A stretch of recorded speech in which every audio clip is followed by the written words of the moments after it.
Good evening and welcome back. Tonight we're diving into the fascinating world of Greek mythology. As always, let me know where in the world you're listening from. Get cozy, settle in, and let's begin. In the beginning, there was no Olympus, no earth, no sea, no sky. There was only chaos. And chaos was not the kind of chaos modern tongues describe: disorder, confusion, frenzy. It was older than language itself. Chaos was a yawning void, a gaping nothingness without form or direction. It was not evil nor good, nor even neutral. It simply was. From that ancient nothing came the first stirrings of existence. Gaia, the earth vast and unshaking Tartarus, the abyss beneath the earth dark and dreadful, and Eros, the force of love and desire, the binding agent of all future creation. These were not gods as we think of them, not yet, but elemental truths given form. Then came Nyx the night, clothed in a shadow, so thick even chaos recoiled. She was followed by Erebus, the darkness of the underworld, who would dwell beside her in that early silence. From the union of night and darkness came Ether, the pure upper air, breathed by the gods, and Hera, the day who from the beginning was fated to chase her mother endlessly across the sky. Thus the cycle of night and day was born not through science, but through myth, through a family of strange invisible titans who lit and dimmed the sky with each passing hour. Gaia, the earth herself, did not lie idle.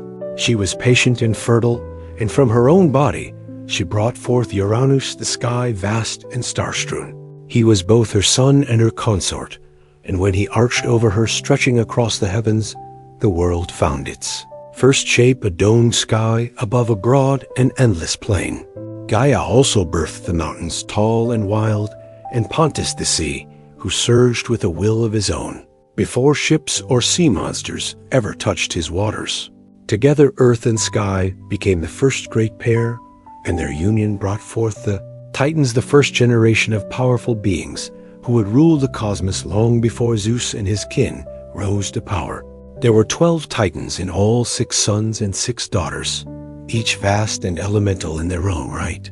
Oceanus, the encircling river Hyperion, the lord of Lycois, the inquirer Crus, the constellation bearer Io, Peters, the ancestor of men, and Cronus, youngest and most cunning among the daughters, Thea, shining mother of the sun and moon, Rhea, future mother of gods, Themis, embodiment of divine law, Mnemosyne, the memory of all things, Phoebe, the radiant one, and Tethys, the nourishing sea.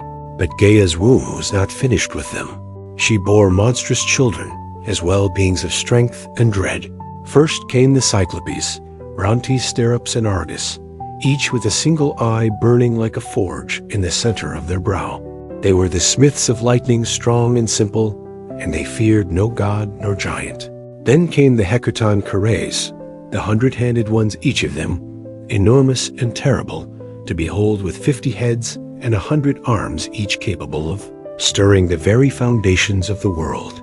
When enraged Uranus, though lord of the sky, trembled at the sight of these monstrous offspring, ashamed and frightened by their grotesque strength, he forced them back into Gaia's womb, the depths of earth itself, and sealed them there, hidden away beneath layers of rock and grief. Gaia groaned beneath their weight. The earth, once proud and nurturing, now suffered with every breath. It was in this pain that she began to scheme, but that is a story for another day. For now, remember this: in the oldest age, before law or justice, before sword or plow, the world was made not with hands, but with force and union and grief.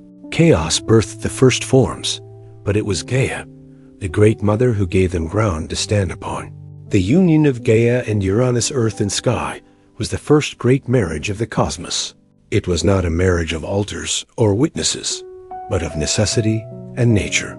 The sky stretched over the earth, holding her tightly, pressing her beneath his star-strewn body night after night. From their joining came the Titans and other mighty offspring, but also a deep and growing sorrow. For Uranus, though proud and vast, was a jealous and fearful father. He saw in the monstrous children Gaia bore not strength, but a threat to his dominion. He looked upon the Cyclopes and the 100-handed giants with revulsion, not wonder, and with swift cruel judgment, he thrust them back into Gaia's womb deep, into the belly of the earth, where no light reached and no voice could echo. Gaia groaned beneath their weight. It was not only the agony of bearing them within her again, but the betrayal of her, consort of sky, who should have cherished their children as she did. Night after night, Uranus descended upon her, pressing down the heavens to meet the earth blind to her pain and death. To her grief, she could endure no longer, and so from her own flesh she fashioned a weapon, not of bronze or iron, for such things had not yet been dreamed, but a great sickle of unyielding flint, jagged as truth and sharp as vengeance.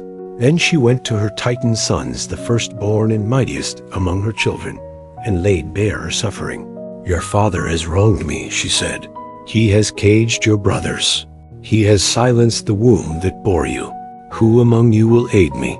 One by one they turned away, fearful of their father's might. Only Cronus, the youngest, the shrewdest, the one with watchful eyes and the patient heart, stepped forward. "I will do it," he said. "Give me the blade." So Gaia set the trap. She waited for Uranus to descend, as he always did, laying himself across her in the dark and from the shadows. Cronus sprang with a steady hand, and no hesitation he brought the sickle down upon his father. The sky shook with Uranus's cry, as the blade bit deep, severing the source of his power. Cronus cast the bloodied flesh into the sea, and from the crimson foam that rose upon the waves, something new was born. A figure of impossible beauty, terrible and irresistible in equal measure. From that white froth came Aphrodite, goddess of love and desire, who would later cause kings to fall and empires to burn. She stepped ashore at Cyprus, radiant and serene, untouched by the violence of her origin. But Gaia's vengeance did not end with blood. From the droplets that fell upon the earth sprang other beings, the Furies cloaked in shadow and vengeance, who would haunt oathbreakers and kinslayers until the end of days. The giants who in time would rise up against the gods themselves, and the Leah, melee nymphs of the ash trees, guardians of the wild and the old ways. Uranus, wounded and dethroned, vanished into the heavens, leaving the world to his children. Before he fled it is said he spoke a final curse, one that would ring through time like a bell. "Just as I was overthrown by my son, so too shall he be overthrown by his own." It was not a prophecy he invented, but a truth Gaia had already whispered, and Cronus heard it well. He took the sky's throne and wrapped himself in power, but from the moment he grasped it, he began to fear what his father had warned. Thus ended the reign of Uranus, the first king of the cosmos, and began the age of the Titans, yet already in the womb of time. The next storm was stirring, with Uranus cast down, and the sky no longer pressed so tightly upon the earth. The world breathed and knew. The Titans, freed from their father's yoke, now stood tall beneath the heavens, and Cronus, the youngest and most cunning among them, claimed dominion. Overall, he was not a god of chaos or cruelty, as his father had been in the end, but he ruled with a cautious and suspicious heart. The sickle he had used to bring down Uranus remained hidden, buried in the earth, or cast into the sea, its blade remembered but unseen. Like a secret sin, Cronus had delivered his mother from torment and his siblings from imprisonment.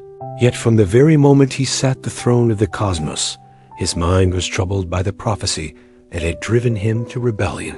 The words of his dying father echoed through him like a second heartbeat, that he too would be cast down by his own child. So Cronus took a wife, as kings must.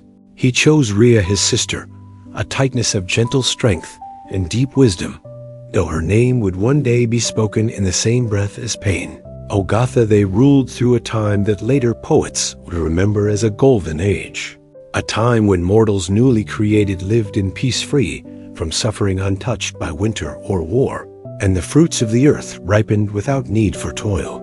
It was an age before kings had armies, before men built walls or worship temples, when justice moved unseen among humankind, and no one locked their doors.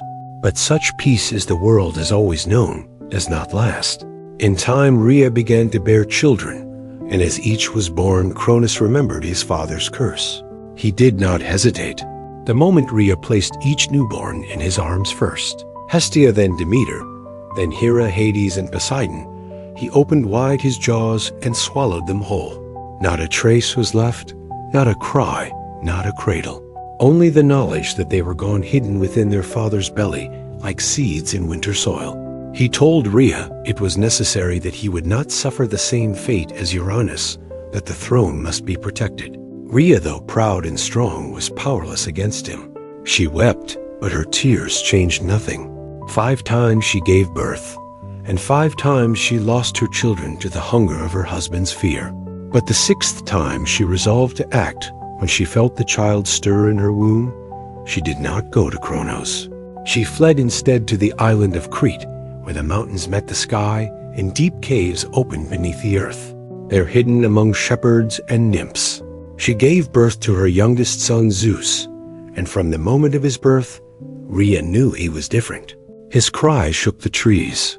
His eyes opened before his first breath, and when he grasped her finger, he held it with the strength of fate itself to deceive. Cronus' rear wrapped a stone in swaddling cloth and presented it to him. With trembling hands he swallowed it greedily, thinking the danger had passed. But beneath Mount Ida, the infant Zeus was nursed in secret. He was guarded by the curate's warriors, who danced and clashed their shields to drown out the sound of his cries, and fed by the goat Amalthea, whose milk gave him strength beyond measure. And as Zeus grew, so did the storm that would one day break the world. Yet for now, the age of Cronus held. The sky was high, the earth was green, and the Titans ruled from their thrones, oblivious to the gathering wind. But deep within Cronus 5 children stirred in the dark, and far to the west, a child born in secrecy watched the stars and waited in the hidden folds of Mount Ida, where the air was thin and the wind whispered ancient names through stone and pine. Zeus grew to manhood, raised in secret far from his father's gaze. He learned of the world not through books or scrolls, but from the silence of the high peaks, the rustling of leaves, and the cautious stories murmured by his guardians in firelight. He drank the milk of the divine goat Amalthea, who had nourished him from birth, and from her broken horn torn by accident or omen, was born the cornucopia symbol of endless bounty. When her mouth Thea died, Zeus hung her hide among the stars in her honor, and her memory became part of the sky he would one day command. But he was not born to stargazing or solitude. The blood in his veins was thick with prophecy, and his bones carried the weight of rebellion.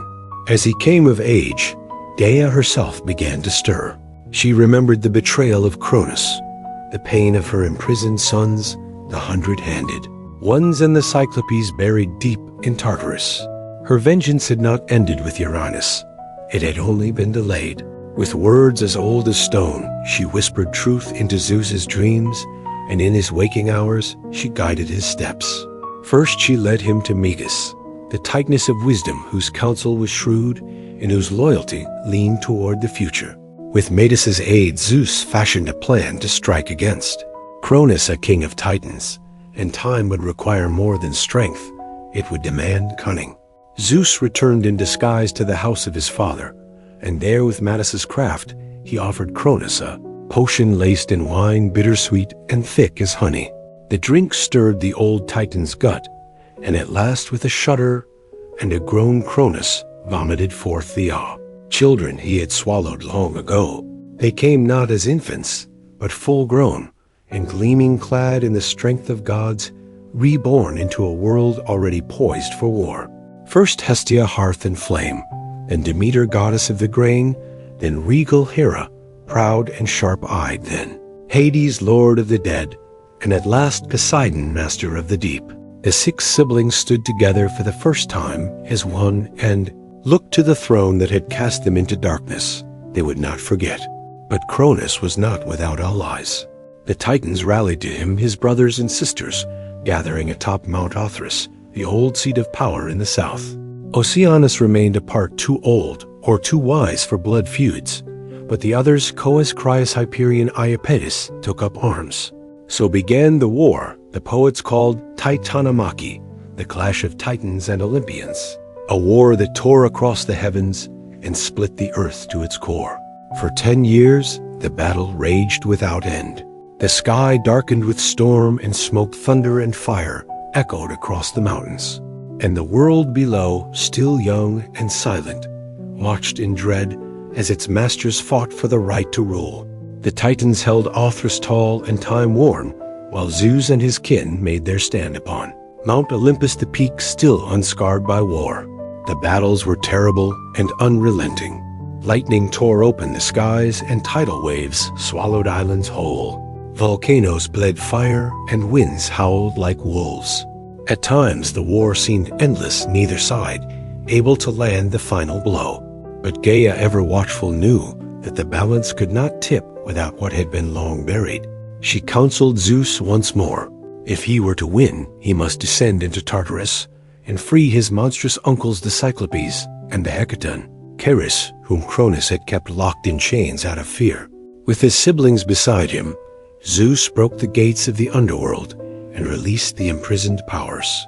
The Cyclops, grateful and eager, gifted Zeus his greatest weapons, the thunderbolt, the symbol of sky and storm. To Poseidon they gave the trident with which he would command the seas, and to Hades a helm of darkness that would make him unseen. The Hecaton Chiras giants with 100 hands joined the fight, at last hurling mountains like stones and battering the Titans with the fury of ancient things unbound. With these allies the tide turned.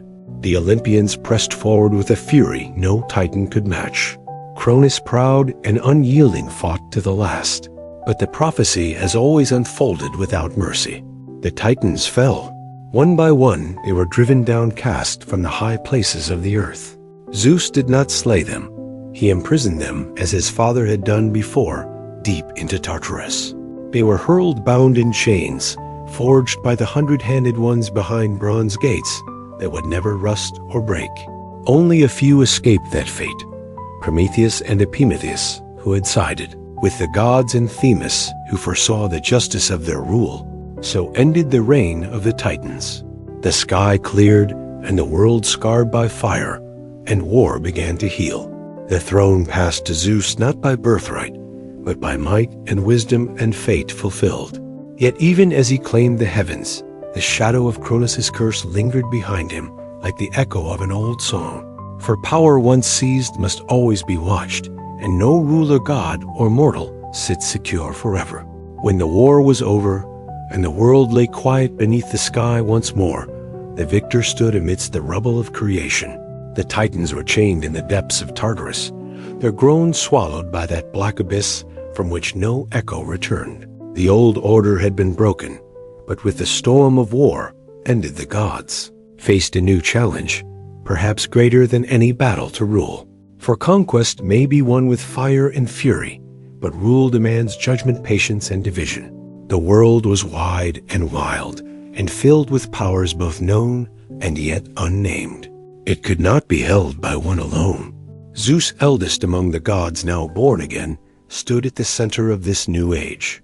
Though not the firstborn, he was first in might, first in cunning, and first to move when action was demanded. But the old laws, carved not on stone, but into the bones of the cosmos itself, did not grant him sole dominion. He had 2 brothers, both tempered by war and made strong in their own right. Poseidon, who had driven the sea to foam in his wrath, and Hades, who had worn the helm of darkness and moved, unseen through battlefield and cavern alike. They too had shed blood, taken risks, and suffered loss. The throne of the cosmos could not belong to Zeus alone, lest the seeds of war be sown anew this time among brothers. And so the 3 gathered, Zeus, Poseidon, Hades, and cast lots to divide the realms of the world, not through bickering or force, but by fate itself. Did the dice fall? This was no child's game. The casting of lots was sacred, guided by the same power that had spoken through Gaia's whispers and shaped the course of the Tetanoma. Key they threw the bones and waited. When they landed, the world was drawn into 3 great dominions. To Zeus fell the sky, the broad heavens, the air, between stars and peaks. He became Lord of thunder and rain, master of storm and cloud, and the undisputed king of Olympus. His voice would echo in thunderclaps, his fury would blaze in lightning, and the eagle became his herald soaring high. Above all to Poseidon fell the sea deep and restless, full of mystery and monsters. He took the oceans, the rivers, and every spring that bubbled from the earth. With his trident he could shatter cliffs and stir the tides to rage or calm beneath the waves. He built a palace of coral and gold, and there he ruled not only over fish and current, but over creatures older than time sea, serpents, leviathans, and things whose names had never been spoken aloud. To Hades fell the underworld, the land of the dead. It was not a prize most would have chosen, but Hades took it with quiet resolve. He ruled the shadowed realm with stern dignity, his kingdom hidden beneath the earth, where the sun did not shine. There he became master of the shades, the judge of mortal souls, and guardian of wealth hidden in the deeps. Gems, metals, and secrets lost to time. Though men feared his name and whispered it only when necessary, Hades kept the balance between life and death, and it was said he never once broke the laws he was sworn to uphold. The earth itself, Gaia's own flesh, was left as a common realm shared by all. The mountains belonged to no one, the fields were roamed by mortals and spirits alike, and the forests grew wild under no single banner. It was a realm in between, where gods might walk and mortals might see them. But it was also where ambition brewed, and where fate would continue to work its quiet will. Thus the world was ordered sky, sea, and underworld. The three brothers, now kings in their own realms, swore not to war among themselves, lest the world break anew. They built their thrones and gathered their followers on Mount Olympus high above the clouds. Zeus called the gods to council there beside him. Stood his sisters Hera, proud and sharp as winter ice, Demeter, whose steps awake in spring, and Hestia, ever burning at the heart of every home. And others came new and old, Athena, born for wisdom and war, Apollo, golden and far, seeing Artemis, silent and swift, Ares, bloody-handed, Hermes, fleet of foot and mind. He faced us limping but brilliant, and Aphrodite, whose smile could unravel kings. It was the beginning of a new age, the age of Olympus. But though the thrones had been set and the realms divided, the world would not stay still for long. The gods, for all their power, were not immune to pride, nor love, nor rage. And the mortals who now began to rise across the lands would bring their own stories, their own wars, and their own share of sorrow. The heavens had been won, but peace is never simple. When God set the throne, when the smoke of war faded, and the world was cast once more in sunlight, Mount Olympus became the seat of a new and glittering court. The Titans had ruled from Mount Others in the south, harsh, ancient, and wrapped in storm. But Olympus in the north stood higher still, its summit crowned in cloud and crowned in myth. The mountain was not merely a place, but a threshold, a place where sky met stone, where the mortal world ended and the divine began. It was here that Zeus, having claimed the heavens by fate and force, gathered the new pantheon of gods. The Olympian court did not mirror mortal kingdoms. There were no brick-paved roads leading to its gates, no heralds announcing guests, no armies stationed at its base. The gods needed no walls to guard them. The air itself served as their boundary, a veil too high for mortal breath. Olympus was said to have no storms, no snow, no decay. Its halls were of marble and cloud, its ceilings vaulted with starlight, and its corridors stretched wide enough for wind to wander freely. Here the gods walked not to shadows or omens, but in full form, radiant, terrible, and more alive than anything that walked the earth below. At the summit of Olympus stood Zeus, king of gods, and men seated upon a throne of thunder. He ruled not by brute strength alone, though his power was unmatched, but by the will of fate and the long memory of war. His voice carried like distant thunder, his eyes soar beyond clouds and time. And in his hand he carried the thunderbolt, Cyclops' gift, the symbol of judgment swift and final. But even he did not rule alone. Around him stood the others, each a pillar in the new order of the world. Hera sat beside him, not merely as wife, but as queen sovereign in her own right. She was the goddess of marriage, of queenship, and childbirth, and the silent fury of a woman wronged. proud and unyielding Hera remembered every slight, and her jealousy would one day shape the fates of gods and mortals alike. Her crown was not one given, but earned forged in the fires of betrayal, and bound by the sacred oaths of Olympus. Demeter came next, the goddess of grain and growth. Where her feet touched the earth, the soil softened and seeds stirred. Her presence brought harvest and plenty, and without her the fields grew barren. She did not sit high among the thunder and marble, but walked, often in the world below, watching over the plowmen and mothers who whispered her name at dawn. She was older than most, quieter than many, but none doubted her power. Then there was Hestia, goddess of the hearth, the firstborn of Cronus and Rhea, and the last to be freed from her father's belly. She asked for no temple, no grand myths, no wars or lovers. She tended the eternal flame in the center of Olympus and watched over every home and half on earth.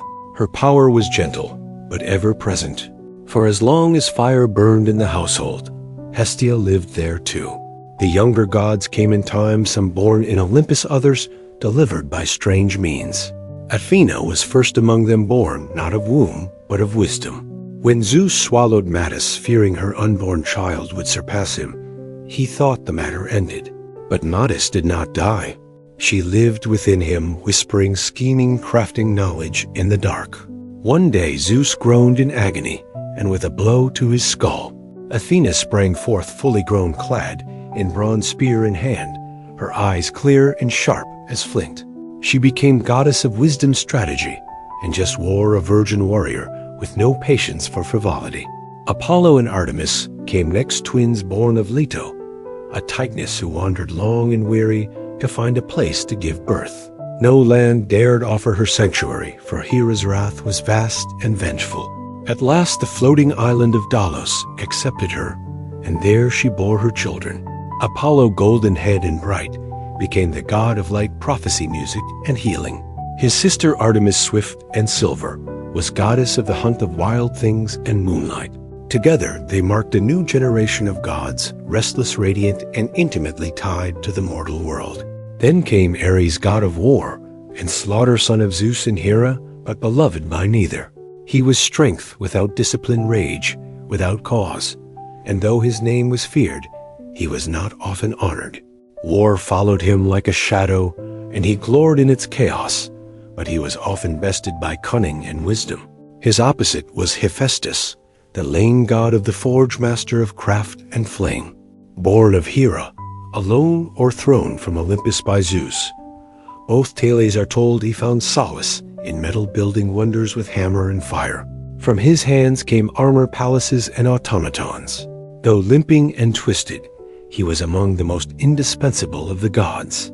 Aphrodite, goddess of beauty and desire, arrived not by birth, but by foam. Born of Uranus's severed flesh, cast into the sea, she rose from the surf at Cyprus. As beautiful as she was dangerous. Love, lust, jealousy, and ruin followed her wherever she went. Even Zeus could not command her fully. She bound gods and mortals alike with a glance, and though she smiled often, it was never without consequence. Hermes, the trickster and herald, came last of this early court. Son of Zeus and the nymph Myrrh, he moved swiftly between worlds, winged sandals at his feet and a mischievous grin on his lips. He stole Apollo's cattle on the day of his birth, sang a song to cover the theft, and made himself indispensable before he could walk.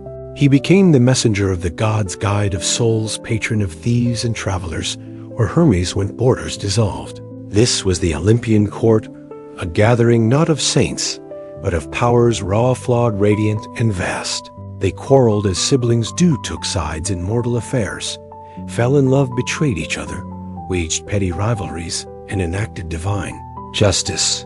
But above all, they ruled from Olympus. They watched the world below and shaped it to their will. The age of Titans was gone, but in its place came an era of stories of gods who walked among men of heroes born from their unions, and of a world forever changed by the hands of the divine. The world had its rulers now, but peace as ever was a fragile thing, and fate had not yet spoken its last word. Long before men raised cities of marble or carved their prayers into stone, there were no humans upon the earth. The gods ruled alone, their courts high upon Olympus, their domains vast and varied. The world beneath them was green and wild, teeming with beasts and silent mountains.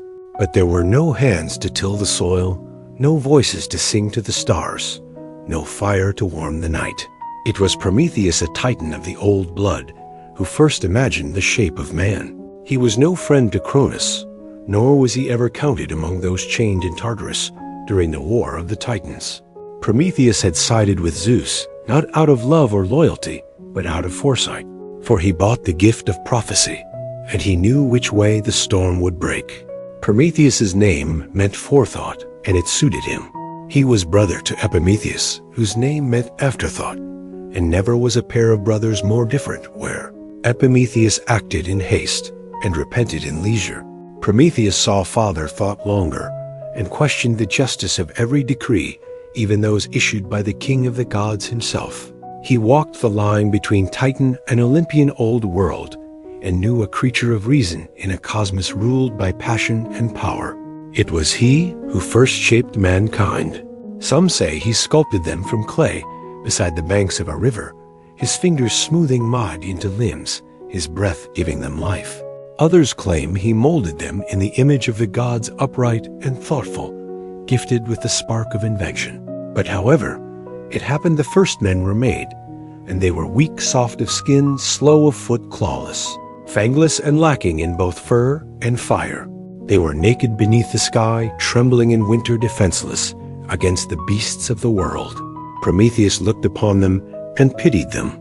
He went to Olympus and asked that man be given a gift, something to help them survive, something to raise them above the level of animals. But Zeus refused. He saw immortals, not promise, but peril. The god-king had only just seized his throne and was wary of new forces rising beneath him. Let them live, he said, but let them fear. Let them know their place beneath the gods. Fire, he declared, was the privilege of immortals. The half-flame of Hestia, the thunderbolt of Zeus, the forge of Hephaestus, these were not for mortal hands. But Prometheus, stubborn, unjust, did not yield. In secret, he climbed to the heavens, stole a flame from the forge of Hephaestus, and hid it in a hollow fennel stalk. Carrying it down from Olympus, he gave it to man for the first time. Fire crackled beneath the stars, smoke rose in spirals above the treetops, light pushed back the darkness. With fire came warmth, safety, cooking, metal, language, craft. Humanity, once cold and voiceless, began to build. And with fire came defiance too. Zeus was not long in discovering the theft. His fury was terrible to punish mankind. He commissioned the gods to create a gift, though it was a curse in disguise. Hephaestus shaped her from clay, a woman of perfect beauty. Aphrodite gave her charm. Hermes gave her cunning, and Athena clothed her in silver. Raiment. Her name was Pandora, meaning all gifted, and she was given a sealed jar, mistranslated in later ages as a box containing the sorrows of the world, disease, toil, grief, madness, envy, and death itself. Epimetheus, ever the fool, took her into his home despite Prometheus's warnings. And when Pandora, driven by curiosity, the final gift of the gods, opened the jar, the evil spilled out into the world like smoke from a fire too long. Confined mankind, who had known peace in their brief golden youth, now found themselves hunted by fate. Hunger gnawed at their bellies, war bled them dry, age stooped their backs. Only hope remained inside the jar. Some say by accident, others say by design, a flickering light amid the gloom. But Prometheus's punishment had not yet come. For the crime of defying Olympus, Zeus ordered him chained to a mountain at the edge of the world.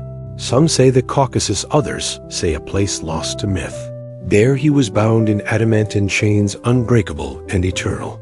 Each day an eagle born of Typhon or sent by Zeus would descend and feast upon his liver. Each night it would grow back, and each morning the torment would begin again. He was immortal, and so the suffering could not kill him. He endured it for generations, long after kingdoms rose and fell, long after men forgot the gods who made them. And yet, even in chains, Prometheus did not repent. He knew a secret, a truth. Zeus feared above all that one day the king of the gods would fall, not by blade or rebellion, but by his own seed. It was this knowledge that protected Prometheus, for Zeus could not destroy him without first uncovering the name of the woman who would bear his doom. So the Titan waited bound but unbowed as men lit fires in the dark and told stories of the one who had dared to steal from the gods. But gods, for all their glory, were not alone in shaping the world beneath. Olympus, on the soil that drank the rain and felt the sun's warmth, mankind struggled, rose, and fell again. And again, their lives short and flickering beside the long. Memories of the immortals still left a mark, and those Zeus ruled the skies and Poseidon stirred the seas. It was the deeds of mortals that filled the earth with both beauty and sorrow. The poets who lived after would look back on this long winding journey and see not one mankind, but many, each born into its own era, marked by the blessings and punishments of the gods. It was Hesiod, the Boeotian farmer and poet, who first set these ages into words, dividing the long march of human existence into 5 distinct epochs: gold, silver, bronze, heroic, and iron. Each was less than the one before, save one in the beginning. It was the Golden Age, and it was unlike any time that followed. It came during the reign of Cronus, before the gods had learned to fear rebellion, and before the earth bore the weight of iron or war. In those days, men lived like gods themselves, free from pain, untouched by age, and unburdened by toil. The earth gave forth her bounty without coaxing, offering harvests in every season. There was no need for laws or swords, no need for kings or coins. These early mortals knew no hunger, no sickness, no grief.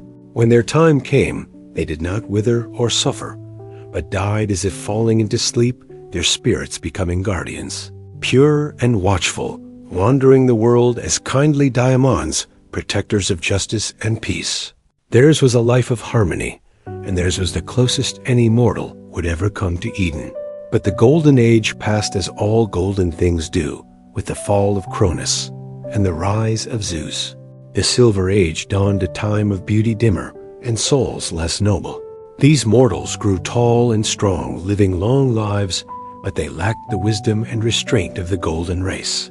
They lingered in childhood for 100 years ignorant and pampered, only to grow into violent, arrogant men who refused to honor the gods or heed their decrees. They built no temples, gave no offerings, and mocked the laws of Olympus. For this Zeus struck them down.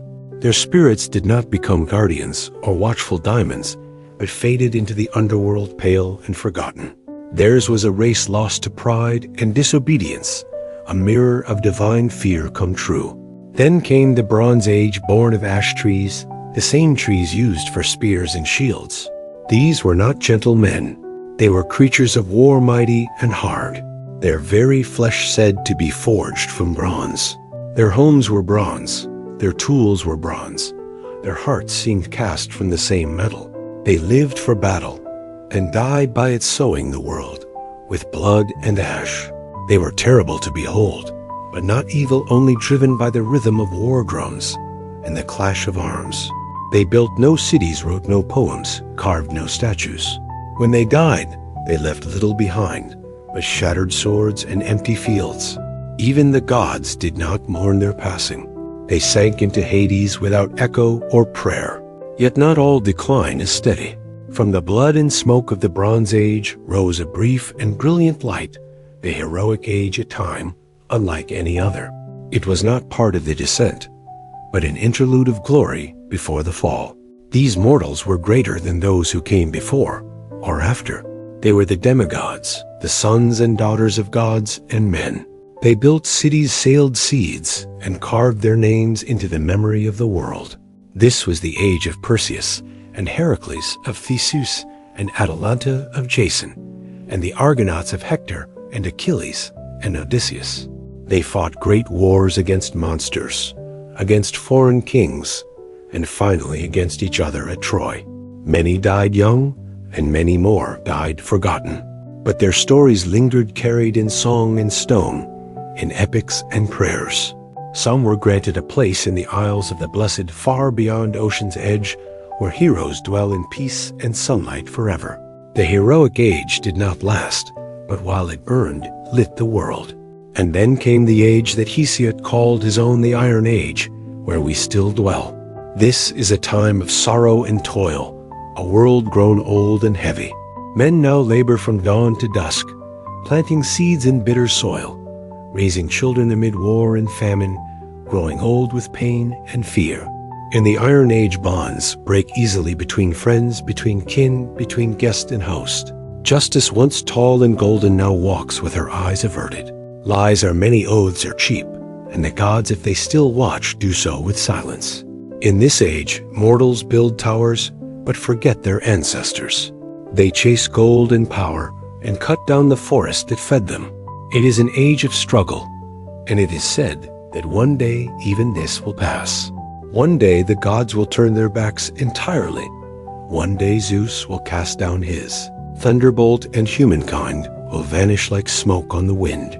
Yet for all that the Iron Age endures, men still build, still hope, still tell stories of a time when mortals were golden and gods walked among them.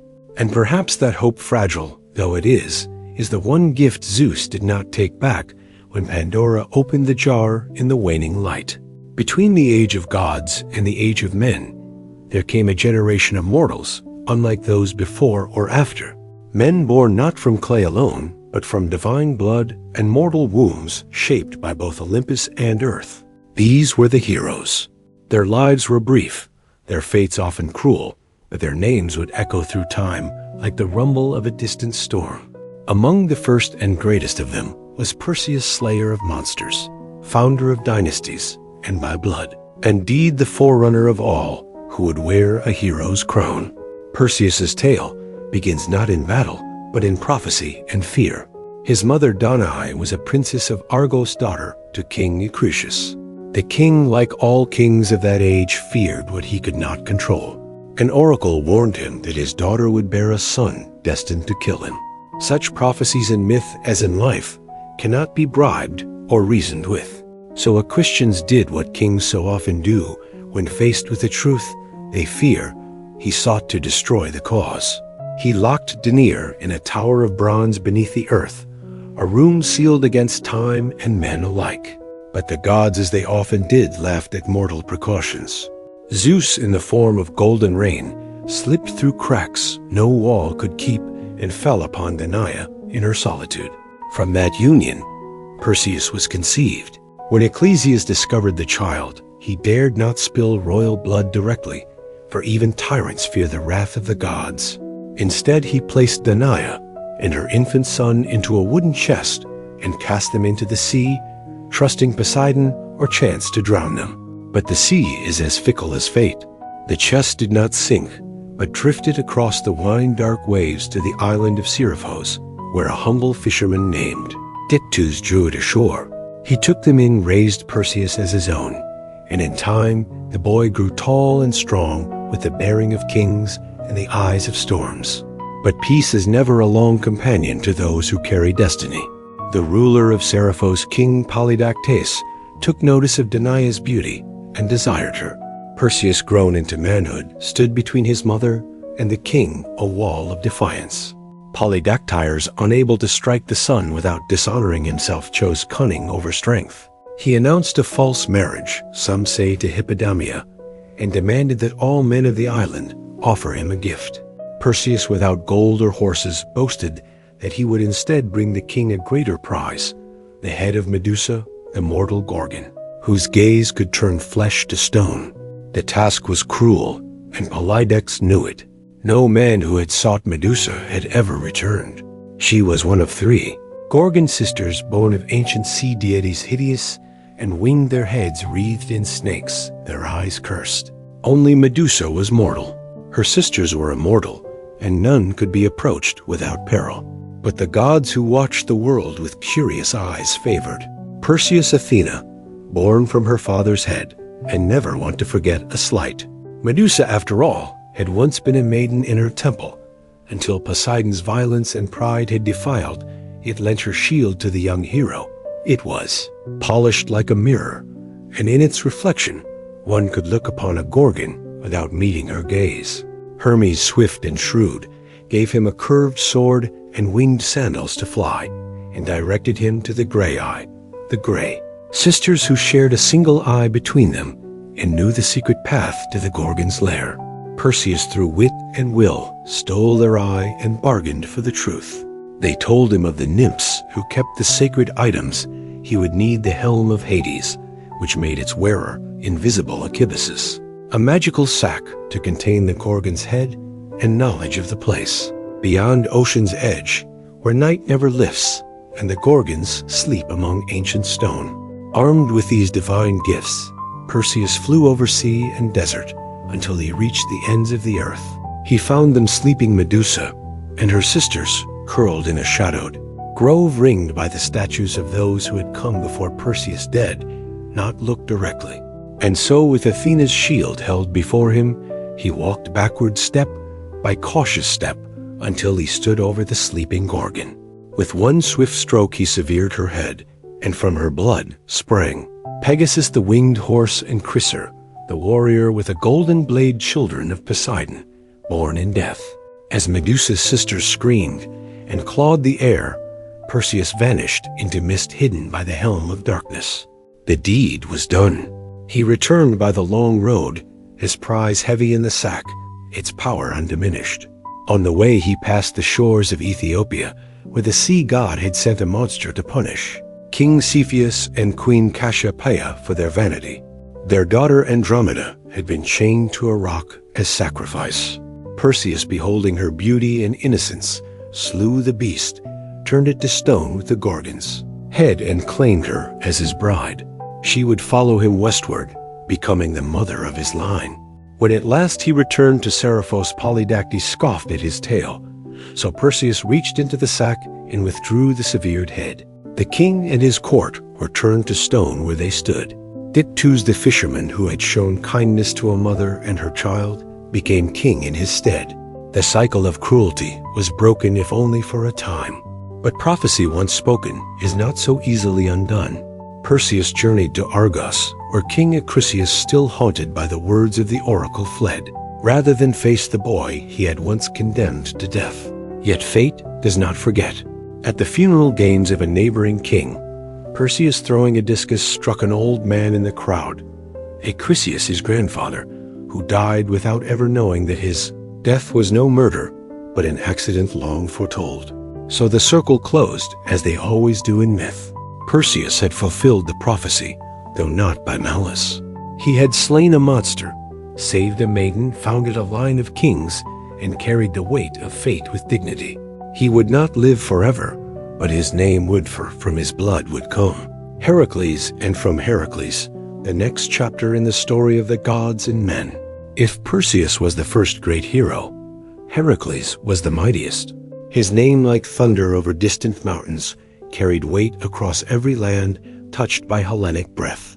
He was not merely strong, but larger than life itself, straddling the border between man and god, joy and grief, triumph and tragedy. He was the great-grandson of Perseus, a scion of Argos, and a son of Zeus. And though the gods would bless him with strength, they would curse him with suffering. His birth was itself a trick of time.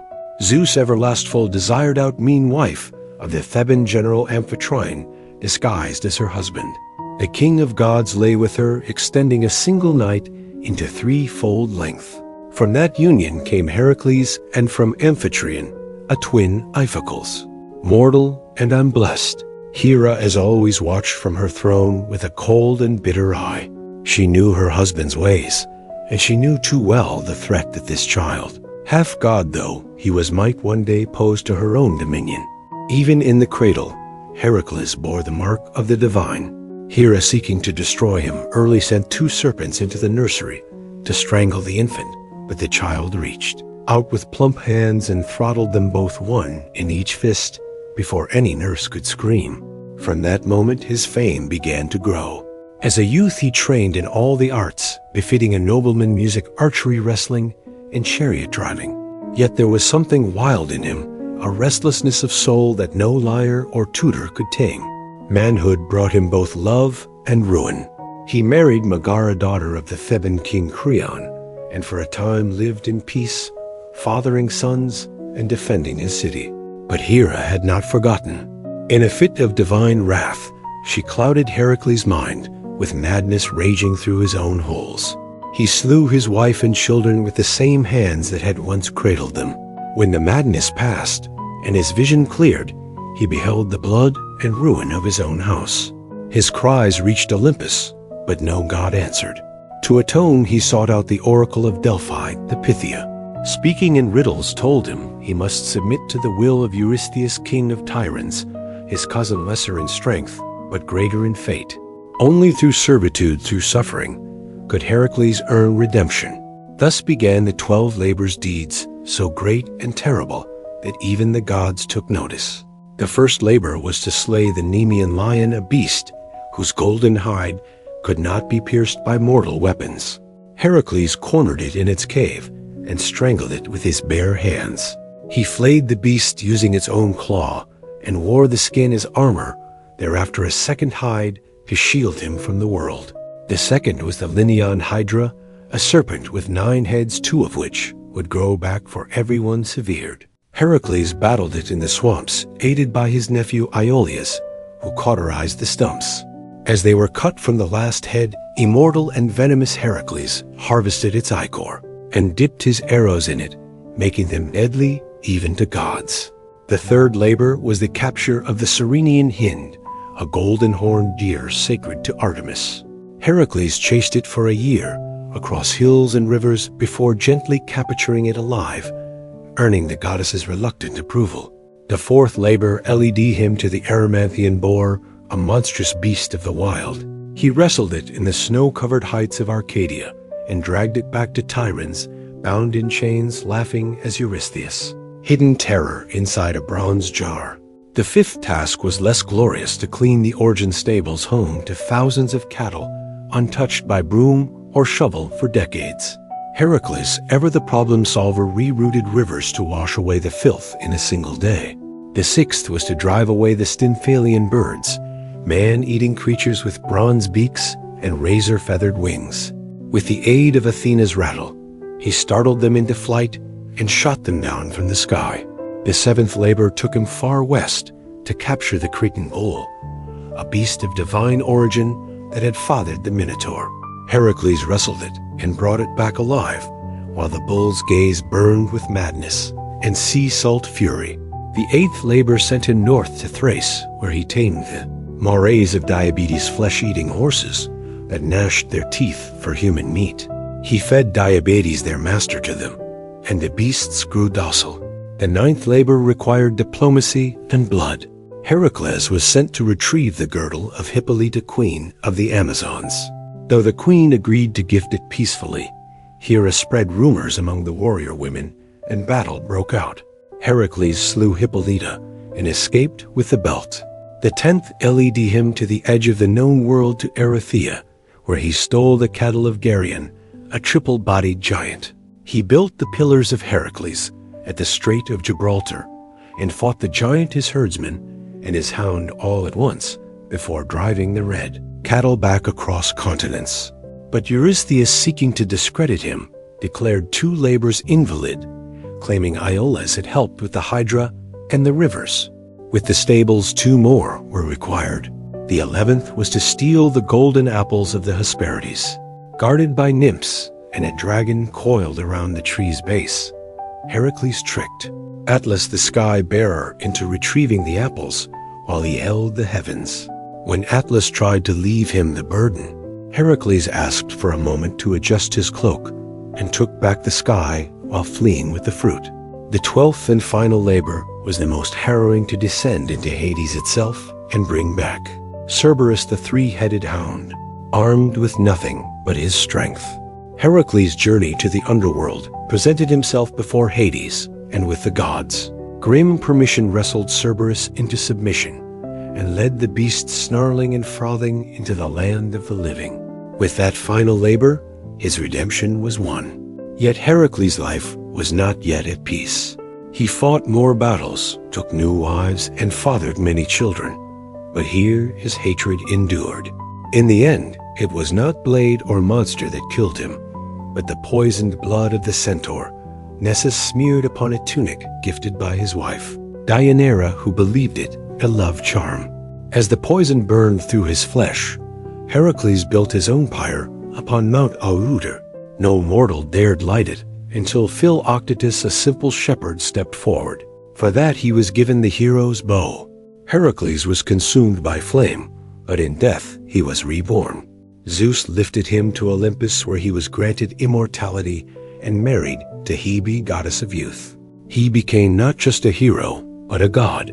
His labors, born of grief and guilt, became the very measure of heroism, where others were remembered in story.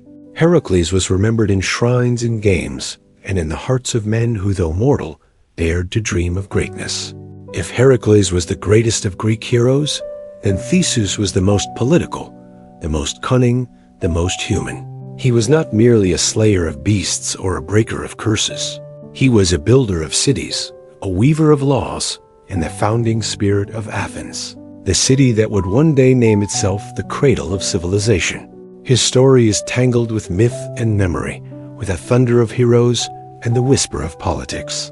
In him lived both brute strength and bright reason, the dual spirit of a nation that worshiped Athena with spear in hand and olive branch on the brow.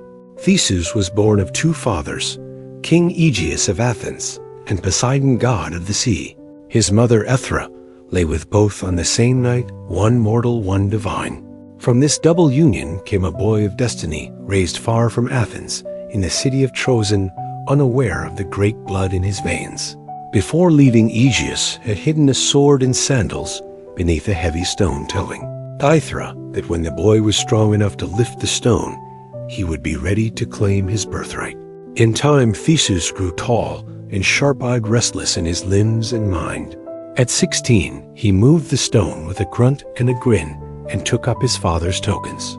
Many would have traveled the easy road to Athens by sea, but Theseus chose the land route, the longer, more perilous way. For he believed that true kingship must be earned, not inherited. And so began the 6 labors of Theseus, not vast or godlike like Heracles' trials, but earthy and intimate. Each a monster of the road, a terror to the common man. He defeated Periphetes, the club-bearer, taking his weapon as a symbol. He slew Sinis, who tied travelers to bent pine trees and tore them in two. He pushed Siren from the cliffs into the sea, ending the reign of a man who forced passers-by to wash his feet only to kick them to their deaths. He overcame Tertian the wrestler by outmatching brute force with technique, and Procrustes, who made beds fit travelers by stretching or cutting them, found his own death in the same iron frame. Theseus did not just survive. He cleaned the land as he passed through it, paving the way for Athens itself to rise. When he arrived in Athens, King Aegeus did not recognize him. The Queen Medea, now wife to Aegeus and still seething with old sorceries, saw the threat in the boy and urged the king to poison him. But Theseus presented the sword and sandals, and at the last moment Aegeus cast the cup aside, embracing his son before all the court. Joy, of course, never lingered long, and myth's trouble was already stirring in the east. For years, Athens had suffered under a bitter tribute in a war with the island of Crete. Athens had been defeated, and as punishment, King Minos demanded 7 young men and 7 maidens be sent every 9 years to feed thee. Minotaur, a monstrous half-man born of lust and vengeance, kept in a twisting labyrinth beneath the palace of Knossos. This creature had been born from Minos' pride when Poseidon sent the bull from the sea. Minos was meant to sacrifice it, but instead he kept it for himself. In punishment, the gods cursed his wife Pasiphae to fall in love with the beast. From their unnatural union came the Minotaur, mysterious, horned, and violent, a living shame, sealed away in the maze designed by Daedalus, the great inventor. Theseus, learning of the tribute, volunteered himself among the chosen. He would go not as a lamb to slaughter, but as a hunter into the lair. Before departure, he promised his father that if he succeeded, he would return with white sails upon his ship. If he failed, the sails would remain black. Upon arrival in Crete, fate turned again. Ariadne, daughter of Minos and half-sister to the Minotaur, saw Theseus and loved him. She gave him a gift, a ball of thread, a clue, and the secret to the labyrinth's winding paths. That night, Theseus entered the maze in its dark coils, where stone turned endlessly into stone. He found the beast they fought without words, one prince against one nightmare. Theseus, armed with skill, and the sharpened blade, struck the creature down, then followed the thread back into the light.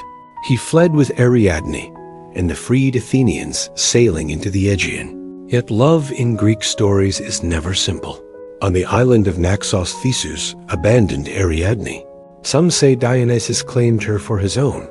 Others say Theseus feared what a Cretan bride might mean for an Athenian throne. She woke alone and wept beneath unfamiliar stars. Theseus continued home, but in his sorrow or forgetfulness, he failed to change the sails from the cliffs of Athens. King Aegeus saw black on the horizon and believed his son dead. Grief-stricken, he leapt into the sea, which still bears his name, the Aegean. Now, King Theseus did not rest. He unified Attica, the region around Athens, binding its villages into one city-state. He established festivals and games, temples and laws. He was a hero of governance, as much as of combat. He ventured again and again into myth, fighting alongside Heracles against the Amazons, journeying to the underworld, with Pirate House, his reckless friend, to steal Persephone herself from Hades. That journey ended in failure. Spirit House was swallowed by the earth, and Theseus was trapped upon the chair of forgetfulness, his memory eroded by the air of death. Only Heracles on his own journey tore him free, but time as ever turns. In the end, the Athenians, tired of kings and haunted by new heroes and new philosophies, drove Theseus into exile. He fled to the island of Skyros, where he was betrayed by a jealous king and cast from a cliff. His bones would later be retrieved by the Athenians and buried in honor, but at the time of his death, he was alone. No crowd, no crown, no chorus. And yet his legacy endured. Where Heracles symbolized the strength of the body, Theseus embodied the strength of the polish, the city the law, the people bound by more than blood. Athens would rise on his shoulders, and though it would worship Athena, it would remember the king who built its bones long before. Troy burned, and long after the Titans fell, there came a voyage unlike any other, a quest that crossed continents and gods, bound heroes into brotherhood, and ended in betrayal and exile. It was a tale of dragons and oaths of kings usurped, and thrones reclaimed. And at the center of it all was Jason, a prince exiled in childhood, a hero groomed not by war or prophecy, but by the long, slow fire of vengeance. His tale began in Iolcus, a coastal kingdom in Thessaly, where King Aeson, Jason's father, had been usurped by his own brother. Peleus, a man who worshipped no law but power. Fearing the boy who might one day rise against him, Peleus sought to kill Jason at birth. Aeson, forewarned, sent the infant away, smuggled from court, and raised in secret by the wise centaur Chiron, who had trained Achilles, Asclepius, and other sons of fate. Jason grew strong in the wild, fed on honey, and knowledge, his limbs hardened by hunting, his mind by songs of kings who had fallen and risen again. Years passed. Jason returned to Iolcus, a man clad in a single sandal, for as he crossed the river Aneris, he had lost one in the muddy current while carrying an old woman across. The woman, of course, was Hera in disguise, testing the young hero. When he entered the city, Peleus saw the one-sandal stranger and turned pale, for the oracle had once warned him, beware the man who comes with one shoe. Jason, bold but not foolish, did not draw a sword or raise a cry. He spoke plainly. He was Aeson's son and rightful heir. Peleus, too shrewd to strike, openly feigned welcome and offered a test. If you wish to be king, he said, then prove yourself worthy. Retrieve for me the golden fleece from the farland of Caucasus. Bring back that ancient prize, and I will yield the crown. The ram had flown him across the sea, and when Phrixus reached safety in Colchis, he sacrificed the beast in gratitude. Its fleece gold as fire was nailed to an oak in a sacred grove guarded by serpents, and shadow watched over by King Hades, son of the sun god, Helios. No Greek had ever gone there and returned, but Jason accepted the challenge. He summoned the greatest heroes of his time to join him, and they came not as soldiers, but as volunteers, each seeking glory. Heracles came in Orpheus with his lyre Atalanta, the huntress Castor, and Pollux, the sons of Zeus Meleager. Theseus, Zetes, and Calais, winged sons of the north wind, 50 heroes in all. Together they boarded a ship named Argo, built by Argos under Athena's guidance. In its prow, she set a piece of sacred oak from Dodona, a timber that could speak in prophecy. The ship itself was a character in the tale, whispering warnings and guiding fate. They sailed east past shores and tempests into legend. Their first trials were not of monsters, but of men. On Lemnos, they met a land ruled by women who had slain all their husbands. There Jason lay with Hypsipyle, queen of the isle, and begot sons he would never see grown. In Thrace, they encountered the blind seer Phineus, tormented by the Harpies, who fouled his food. The winged Boreads drove the creatures off, earning Phineus's prophecy, a path through the deadly clashing rocks, 2 cliffs that slammed shut like jaws upon any who tried to pass at Phineus's advice. They released a dove. It flew through and lost only a single tail feather. The Argo followed at full speed, and the rocks caught her stern, but just barely. From then on the passage remained still. The sea, it seemed, respected those who dared. At last they reached Colchis, a land of fire, and Iron King Hades did not kill them on sight. Jason was a stranger, and in that ancient world strangers were sacred. But Hades agreed to grant the fleece only if Jason completed 3 tasks: yoke fire-breathing bulls, plow a field with them, sow it with dragons, teeth, and then defeat the warriors who would rise from the soil. These were not tests of courage, but of impossibility. It would have ended there had the gods not intervened.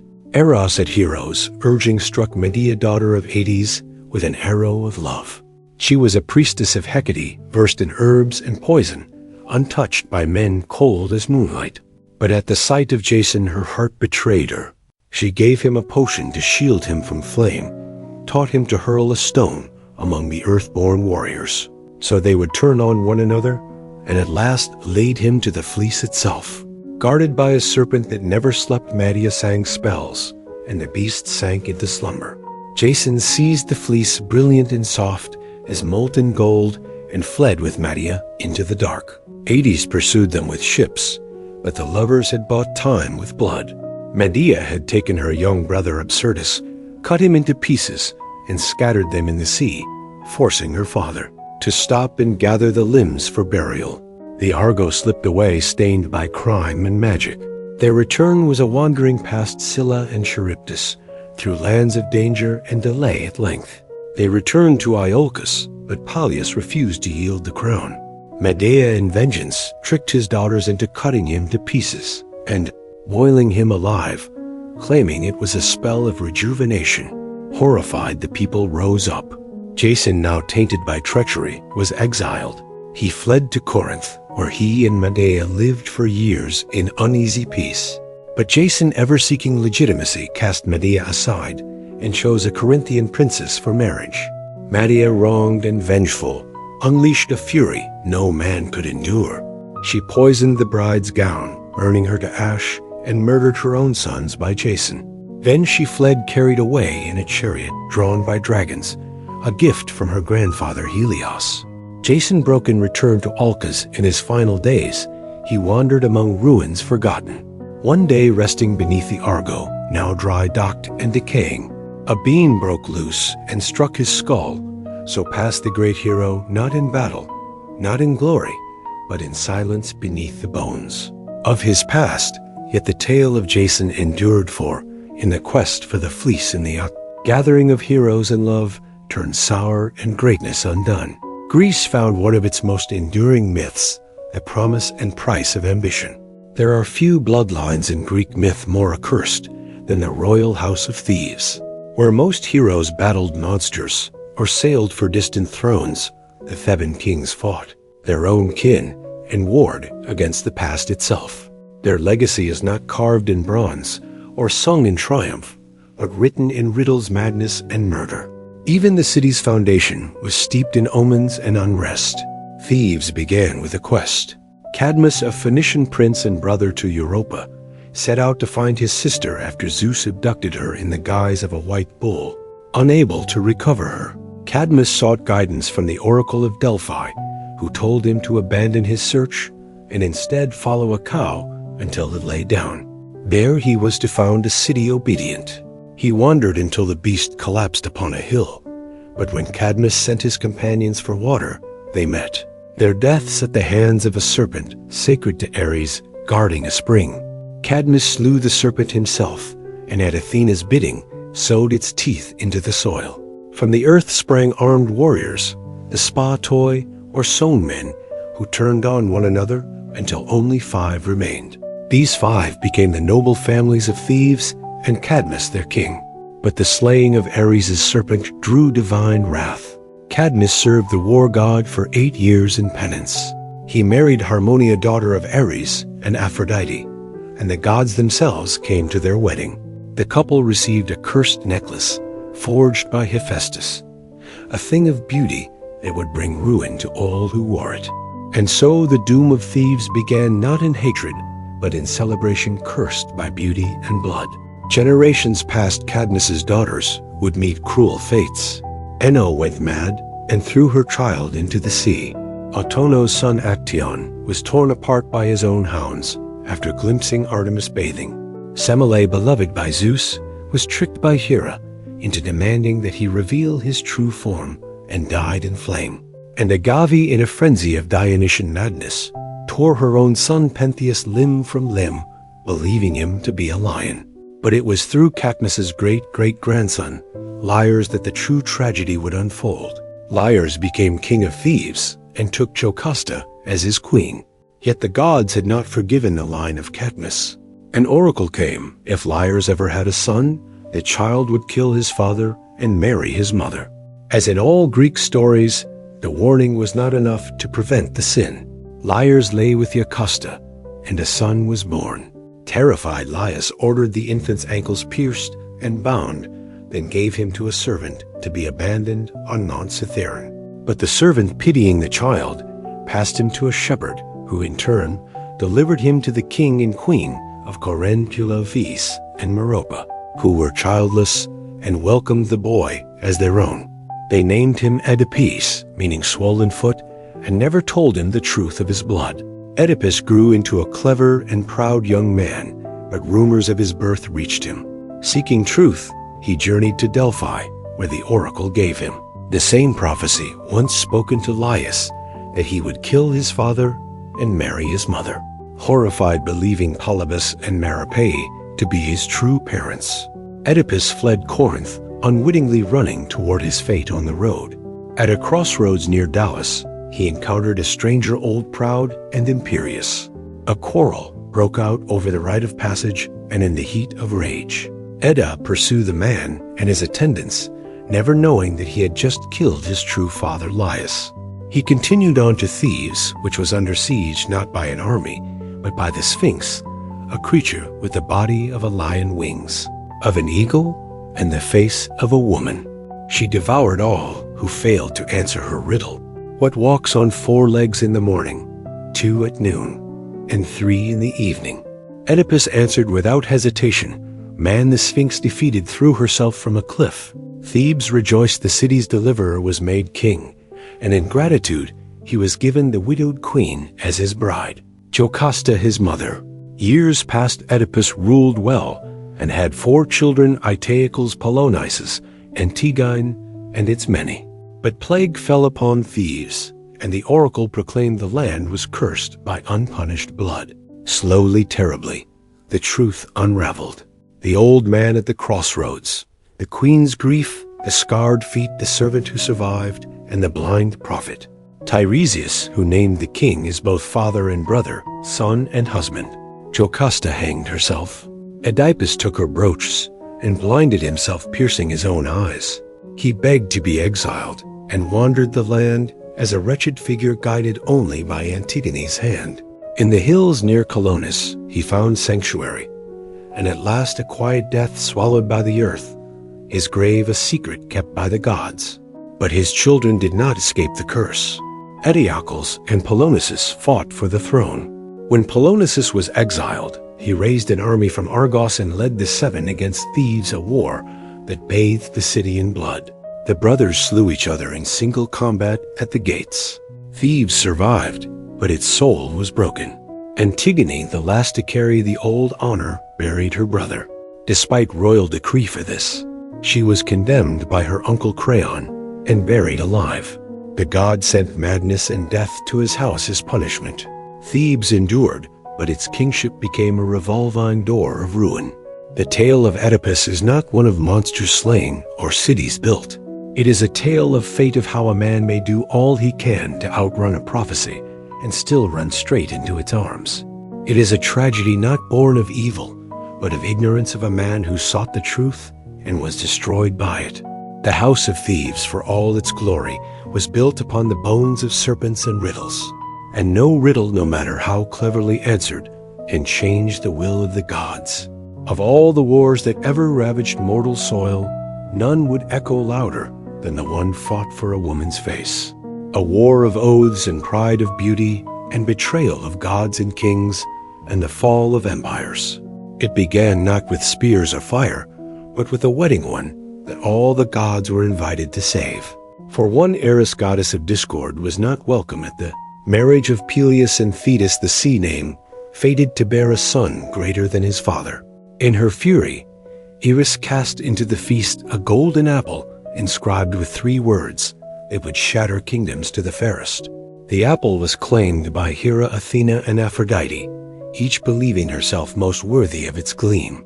To settle the dispute, they turned to a mortal shepherd, Prince Paris, son of King Priam of Troy, who had been exiled to the hills after an omen foretold he would one day burn the city of his birth.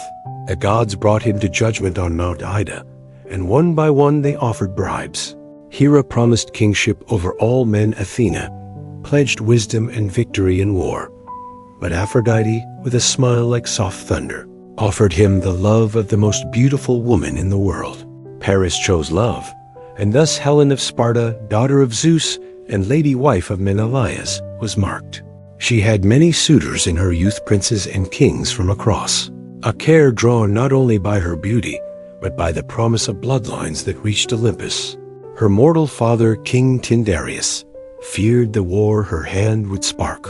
On the advice of Odysseus, he bound the suitors with a sacred oath that whoever won Helen, all the others would swear to defend that union, to punish any who dared violate it. The pact was made with laughter, but oaths once sealed bind more than men, they bind fate. Menelaus' brother to King Agamemnon of Mycenae won her hand. Their rule in Sparta was just their kingdom strong. But when Paris came to visit under the pretense of peace and guessed right, he saw Helen and saw in her the prize Aphrodite had promised. Whether she went with him willingly or was taken remains a matter of song and shadow. The poets disagree. But when Paris sailed back across the Aegean, Helen was with him, and in that hour the war began. Menelaus raged. He called upon the oath, and all who had sworn it answered. Odysseus of Ithaca, clever and reluctant. Nestor, the old sage of Pylos, Ajax, the greater son of Telamon, towering and grim. Ajax, the lesser, swift and fierce. Diomedes of Argos, brave and battle-hungry. Idomeneus of Crete, stalwart and steady. From all the corners of Hellas, they came kings, princes, and warlords. Only 2 held back. Odysseus, who pretended madness, sowing salt into his fields, until a clever envoy placed his infant son before the plow, and Achilles, son of Thetis, who was hidden by his mother among the daughters of Lycomedes, dressed in silk to escape a fate she foresaw. But the Greeks found him, Odysseus, again, tricking Achilles with a spear and shield amid gifts of jewelry, and the boy chose war. They gathered at Owls, a fleet of 1,000 ships, bronze gleaming, and sails like thunderclouds. But the winds did not rise. The ships sat idle, and the men grew restless. The seer Calchas revealed that Artemis had been offended, perhaps by a boast, perhaps by a slain stag, and that only a great sacrifice would appease her. The name he spoke was Iphigenia, daughter of Agamemnon. There are stories of lies told to bring her to Alice, under the guise of marriage to Achilles, of her weeping mother Clytemnestra, of the moment the blade fell, or of a last-moment rescue, with Artemis spiriting the girl away and replacing her with a deer. But in most tellings, the blood was real, and the gods watched as the king killed his own child for the sake of war. The winds came, the fleet sailed east, and the world changed. The Greeks set foot on Trojan shores, not as raiders, but as judgment itself. For 10 years, they would camp beneath the walls of Ilium, the great city ruled by Priam, defended by his sons. Hector noble and doomed Paris, beautiful and weak, Deiphobus Helenus, and the others. The gods chose sides, Hera Athena, and Poseidon stood with the Greeks. Aphrodite, Ares, Apollo, and Artemis favored the Trojans. Only Zeus tried to stay above it, but even he would bend pulled by fate and family. This was not yet the war of Homer's Iliad, which would begin in the 10th year, but the war itself had already begun, not merely with spears and walls, but in the burning of oaths, in the breaking of trust, in the sacrifice of daughters, and the judgment of gods. It was a war born not only of love, but of pride, of divine rivalry, and mortal vanity, of old curses and deeper fears. And it would end not with victory, but with fire. By the time Homer's Iliad begins, the war at Troy has endured for 9 long years. The Greeks, those stern-faced kings who had once come roaring across the Aegean, had settled into a grim rhythm of siege and survival. What had begun in fury and fire became something colder, slower, more desperate. They built black-walled camps along the shore, hauled their ships high upon the sand, and sent out raiding parties day after day, not just to battle, but to feed their armies.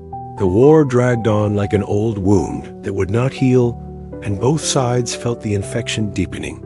The Trojans, safe behind their mighty walls raised, it was said by Poseidon himself, and the mortal builder Apollo had once served in penance, suffered, but endured. The fields outside the city had long been razed. Their allies came from the east and north, Sapidon of Lycia, Memnon of Ethiopia, and others bringing new life to an old cause. And yet the Greeks would not leave, not without Hellen pride, held them there as much as oaths. The war had become a matter of legacy. But war does not live in walls and ships. It lives in the hearts of men. And in this war, 2 hearts burned hotter than the rest. Agamemnon, king of kings, stern and imperial, and Achilles, son of Thetis and Peleus, unmatched in battle, fated to die, young and determined to make that death matter. The quarrel between these two would shatter the fragile Greek alliance. It began as so many quarrels do over a woman. In one of many raids, the Greeks had taken captives. Among them were Chryseis, daughter of a priest of Apollo, and Briseis, a princess of Lyrnessus. Chryseis was awarded to Agamemnon, Briseis to Achilles. When Chryseis' father came to ransom her, bearing golden gifts and reverent words, Agamemnon scorned him.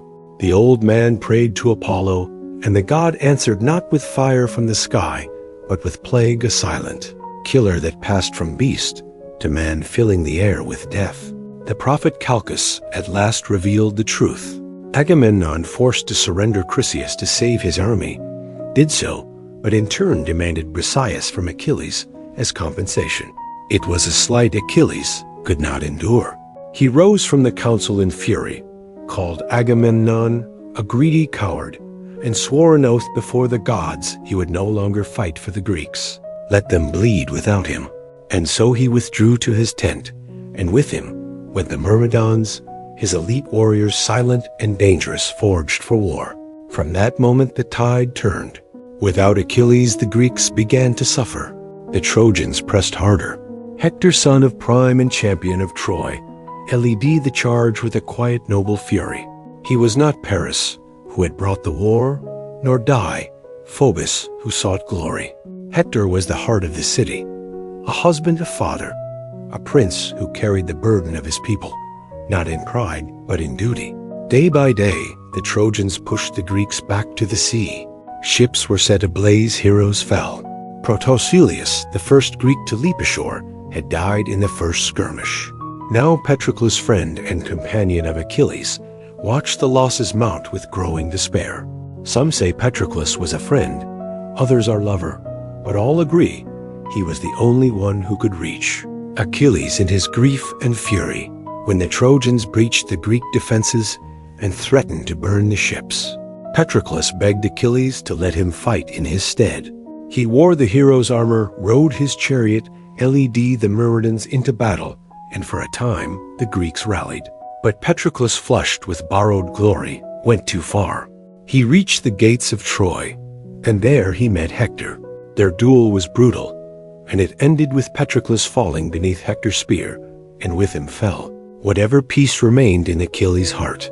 When Achilles learned of his death, his grief shook the camp. He did not weep like a man, he howled like a storm god filled with rage and ruin. He returned to battle, not for glory, not for oaths, but for vengeance. His mother Thetis brought him new armor forged by Hephaestus himself, bronze that gleamed like the sun, a shield carved with the history of the world. Then Achilles went to war. No one could stand against him. He slaughtered men by the dozen chariots, overturned blood, staining the dust. He chased Hector around the walls of Troy 3 times before they met in single combat. Hector fought bravely, but Achilles was a fire no water could quench. He struck Hector down, pierced him through, and in rage dragged his body behind his chariot, circling the city day after day, denying the dead prince the dignity of burial. It was Priam, the old king of Troy, who brought an end to that madness. At night, guided by Hermes, he crept into the Greek camp and knelt before Achilles. He kissed the hands that had killed his son. He spoke not as a king, but as a father, and Achilles finally wept. He returned Hector's body and gave Priam safe passage. For a moment, there was quiet in the war, but peace, as always, was fleeting. Achilles would not survive the war, a poisoned arrow. Some say fired by Paris, others guided by Apollo struck his heel, the only vulnerable part of him. He died in the dust, young and unmatched, and the war dragged on without him. The Iliad ends not with the fall of Troy, but with a funeral and a shared grief. Yet the war still loomed. The gods were not finished, nor were the Greeks. The wooden horse had not yet been carved, the gates had not yet opened. But the blood had been spilled, and the tide would soon turn. The war had bled the land dry.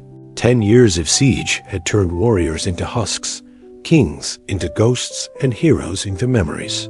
Troy, once golden, stood behind its walls like an old lion surrounded by wolves.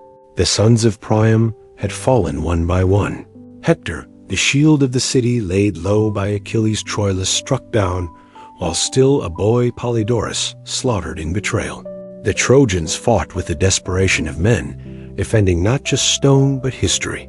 And yet they endured year after year, while the Greeks grew weary and restless beside their smoking campfires. Then, just as the gods began to turn their gaze elsewhere, the Greeks vanished. At dawn, the Trojans climbed their towers and saw no sails upon the sea. The ships were gone. In their place on the plain, outside the Scaeon gate, stood a colossal wooden horse tall as a temple, its flanks stitched from smooth plank cedar, its mane carved in honor of Poseidon. No soldiers stirred, no weapons clashed. The war, it seemed, had ended in silence. Troy did not rejoice easily. Priam, old and cautious, questioned what he saw. Others urged caution. But it was Sinon, a cunning Greek left behind, who broke the city's fate wide open. Pretending to be a deserter, he spun a tale so clever it might have come from Odysseus' own mouth. The horse, he said, was an offering to Athena, a peace token left behind after the Greeks had sailed away.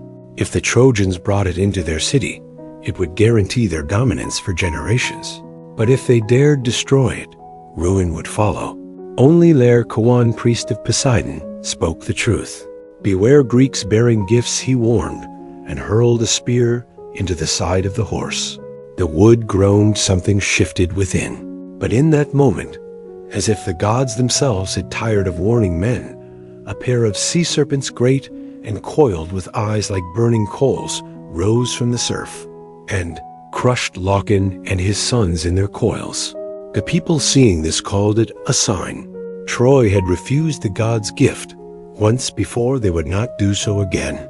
With ropes and wheels, with cheers and hymns, they brought the horse inside their walls. That night, while the city feasted and the fires died down to embers, a trapdoor in the belly of the beast opened. With a groan like thunder out came Odysseus, Menelaus, Neoptolemus, Diomedes, and others handpicked for cruelty and cunning. At the same hour, the Greek fleet hidden on the nearby isle of Tenedos returned silently under cover of night.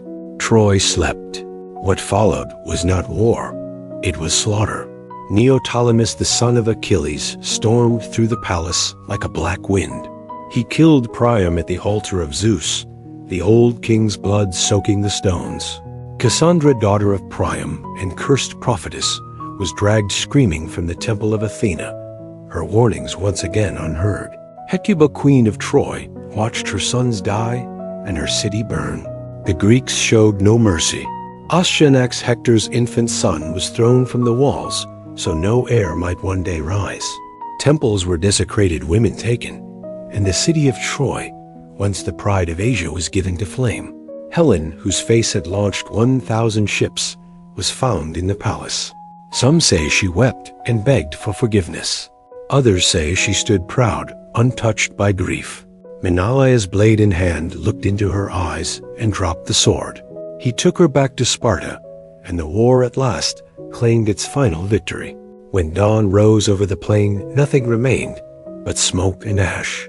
The walls had fallen. The gods turned their eyes away. But the war did not end cleanly. The victors carried their own curses. Ajax the Lesser, who raped Cassandra in Athena's temple, was drowned at sea. Agamemnon, returning home with Cassandra as a concubine, was murdered in his bath by his wife Claudium. Nestra, the house of Atreus, bled on.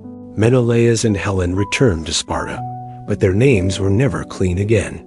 Diomedes, Nestor, and others wandered into obscurity or exile. Odysseus, cursed by Poseidon, would not see home for 10 long years. His tale, a winding odyssey of shipwreck and monsters, would become its own legend shaped by gods and loss. Only Aeneas, son of Anchises, and Aphrodite escaped Troy with his father on his back and his son by the hand. Guided by omens and stars, he carried the last ember of Troy westward toward Italy. From his blood, so the Romans would later claim, came Romulus, Remus, and an empire even mightier than Troy. The fall of Troy was not just the end of a city, it was the end of an age. The heroic age where men dined with gods, where glory mattered more than peace, and where fate was carved into flesh and stone. The wooden horse, the fire, the betrayal, the mourning women. These were the final notes of a song that began with an apple and ended in ruin. The walls that had defied 10 years of siege fell in a single night, and the ashes of Troy drifted out to sea, borne on winds that did not care who had won. The fall of Troy was not the end of the story, but the beginning of another kind of tragedy. One not fought in open fields or high-walled cities, but on dark seas and storm-tossed galleys, and in the crumbling halls of once proud kings. For those who survived the war, the journey home would prove far more perilous than the war itself. The gods, unappeased by the sack of Troy, turned their fury against the victors. The winds that had once carried them to war now scattered them like leaves across the face of the world. Agamemnon, the high king, returned first, or so it seemed. He sailed with Cassandra, the Trojan prophetess, taken as a concubine, and brought with him spoiled stories and the shadow of a crime. The gods had not forgotten the sacrifice of Iphigenia, his daughter slain to appease Artemis before the war began. And in Mycenae, Clytium, Nestra, queen mother and widow in all, but name had not forgotten either. She had taken a lover in Agamemnon's absence. Aegisthus, a cousin with his own score to settle, descended from the cursed house of Atreus. Together they plotted murder beneath the roof Agamemnon had built. When the king returned triumphant but weary, he walked into his palace as into a trap. Some say he was stabbed in the bath, others that Clytemnestra wrapped him in a robe and struck him down with an axe. Cassandra died too screaming in the tongue. None would hear murdered at the threshold of a foreign land. Clytemnestra, bloodied and unrepentant, stood over her husband's body and claimed the act. As justice in that house, vengeance had become tradition. In time, vengeance came again. Orestes, son of Agamemnon and Clytemnestra, returned from exile and slew both his mother and her lover, urged on by Apollo and hounded by the Furies, ancient goddesses who punished kinsling with madness. His was a tale of blood and absolution, one that would echo in Athenian courts and myths for generations. But his was not the only path home. Twisted by divine hands, Menelaus and Helen wandered long across the sea, driven southward to Egypt by contrary winds. Some versions say the Helen who went to Troy was only a phantom, and the real woman had remained in Egypt the whole time, waiting unaged while a war raged for her shadow. Others say she went willingly with Paris, and that Menelaus forgave her. Wearied by war and longing for peace, they returned to Sparta at last and ruled together in uneasy silence. But Helen's name, once a poem, had become a curse, and Sparta would never again rise as high as the day she left. But it was Odysseus whose journey became the most storied, the most sorrowful, the most enduring after Troy. He sailed not for home, but into a 10-year trial by sea, caught between the wrath of Poseidon and the whims of fate. He was no innocent. Odysseus had contrived the wooden horse and led the sack of Troy, and in doing so had desecrated temples and angered gods. Poseidon in particular had marked him for punishment. Odysseus' ship was hurled from island to island, each more strange than the last. He blinded Polyphemus, the Cyclops son of Poseidon, escaping with the clever name of Nobody. He dallied with Circe, the sorceress, who turned his men into swine, and with Calypso the Nymph, who kept him as a lover for 7 long years. He journeyed to the edge of the underworld, spoke with the dead, and heard the song of the sirens tied to the mast while his crew rowed. With ears plugged by wax, he sailed between Scylla and Charybdis, lost all his men to storm and folly, and at last washed ashore alone on the island of the Phaeacians, who, moved by his tale, gave him a ship and safe passage. At last he returned to Ithaca in rags, and silence his beard long, his eyes cold. There in his absence suitors had overrun his house, feasting and plotting to marry his wife, Penelope, who had waited weaving and unweaving the same shroud by candlelight. Odysseus, with the help of his son Telemachus, his loyal swineherd, and the bow only he could string, slew the suitors one by one. Blood filled the great hall. Peace returned, but only for a time. The cycle of war and vengeance was never far behind. Many others fared worse. Ajax the Lesser was struck down by Athena for his crimes. Diomedes, though valiant in war, returned to find his wife unfaithful, and his city turned against him. He wandered west, founding cities fading into legend. Philoctetes, who had slain Paris with Heracles' bow, found no welcome home and became a wanderer. Neoptolemus, the son of Achilles, was killed in Delphi, cut down at Apollo's altar, perhaps in penance for the blood he spilled at Troy. The Trojan War had promised glory. It had delivered only ashes. The heroes who had once stood shoulder to shoulder beneath the walls of Ilium returned to broken homes, bitter wives, hostile gods, and the hollow echo of songs that no longer matched the truth. In the end, there were no victors, only survivors. Before the walls of Troy ever stood before heroes' rays, shields or ships touched the wide dark sea, there was a deeper current of power, older than man, older even than war. The rule of the gods. Their stories are often whispered beneath the Thales immortals, but it was the Olympians who wove the very fabric of fate, and it was not always they who ruled. Before Olympus there was chaos, and after chaos came Gaia, Uranus, Cronus, and the slow, violent birth of divine order. The age of the Titans had ended with fire and thunder. Zeus, youngest of Cronus's children, had risen against his father, freed his siblings from the belly of the sky god, and cast the Titans into the black pit of Tartarus. In their place rose the Olympians, 12 in number, though their names and thrones shifted with time. Zeus, Hera, Poseidon, Demeter, Hestia, Athena, Apollo, Artemis, Ares, Aphrodite, Hephaestus, and Hermes. Upon Mount Olympus, they built a new order not kinder than the one before, but shrewder, more complex, and far more entangled with the fates of mortals. Zeus ruled from his golden throne, the thunderbolt always within, reach his voice lure among gods and men. But his rule was not born solely from strength. He was a king who understood alliances, who rewarded loyalty and punished betrayal. He divided the world among his brothers, the sky for himself, the sea to Poseidon, and the underworld to Hades, Earth, and Olympus. They shared an uneasy balance around him. The new pantheon took shape. Hera, his sister and queen, reigned as goddess of marriage and childbirth. Though her days were spent in fury and suspicion for Zeus, was never faithful. His liaisons were countless with goddesses, nymphs, and mortal women alike, each union producing children who would rattle the world. Heracles, Perseus, Helen, Minos, and many more.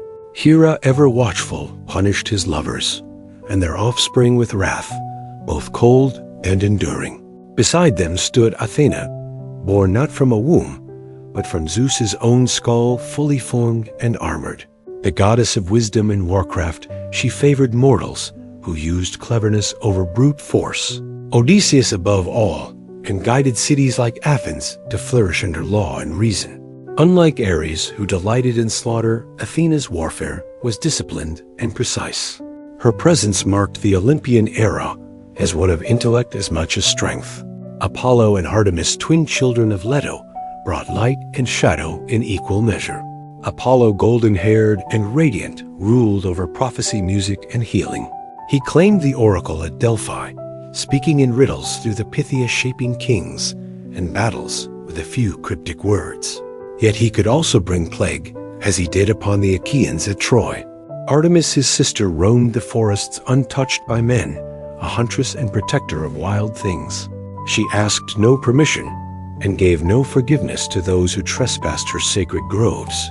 Demeter, goddess of the harvest, kept the earth fertile, except when her daughter Persephone was taken by Hades. In her grief, Demeter let the crops wither, and from her sorrow the seasons were born. Her myth echoed through every field, every cold winter and warm spring, a cycle of mourning and return.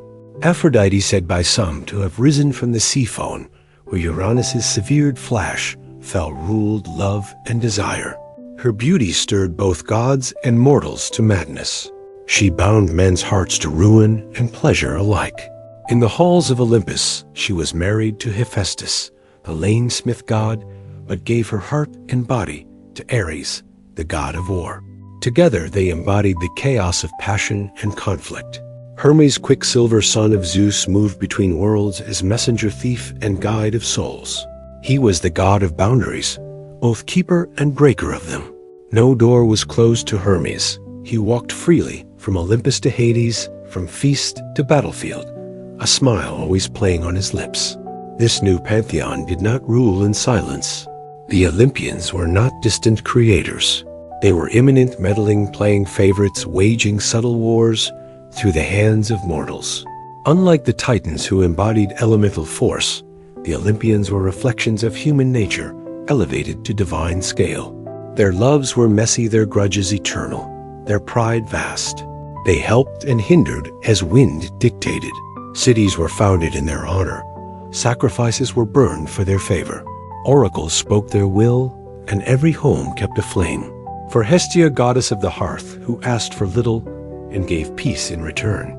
Yet beneath all their grandeur lay a constant truth. Their power, though vast, was not absolute. They could be bound by oaths, tricked by mortals, and undone by time. Even Zeus in his glory was haunted by the same fear that doomed his father, that one day a child of his would rise to overthrow him. His union with Thetis was abandoned for this reason. She was wed instead to immortal Peleus, so that Achilles, her son, would die young and not ascend. In this, the Olympians were no different from men. They feared loss, clung to thrones, and fought to keep their order intact. But for a time they ruled, their names etched into every marble temple, their deeds sung in every song, their symbols carved into shields and coins. The age of heroes had passed, but the gods still held dominion over the world of men. And yet from distant lands and whispered prophecies came the faintest echo of change. New gods stirred beyond the horizon. The temples would not stay full forever, but Olympus for now still stood. The Olympians were mighty, but they were not unchallenged. Even as temples to Zeus reached toward the sky, and Athena's wisdom lit the minds of city-states, darker gods walked the earth. Gods of wine and madness of death and rebirth of things, not carved into public altars, but whispered in secret. Groves and torchlit caves. Chief among them was Dionysus, the last to take a seat on Olympus, and the only one who truly stood between the divine and the wild. Dionysus was no ordinary god. His birth alone defied the laws of nature and propriety. He was the son of Zeus, and Semele, immortal princess of Thebes. When Semele, tricked by Hera, demanded Zeus reveal his true divine form, she was consumed by his thunderous radiance. Yet from her ashes, Zeus plucked the unborn child and sewed him into his own thigh. Months later, Dionysus was born again. Twice born, they would call him, and from the moment of his second birth, his path was unlike any other Olympian's. He was raised not on Olympus, but in far corners of the world, among nymphs. In Nisa, in the caves of India, in the company of satyrs and maenads. He wandered not ruling from a throne, but roaming with flute and vine, his train of revelers trailing behind an ecstatic dance where he walked. Vineyards bloomed and reason faltered.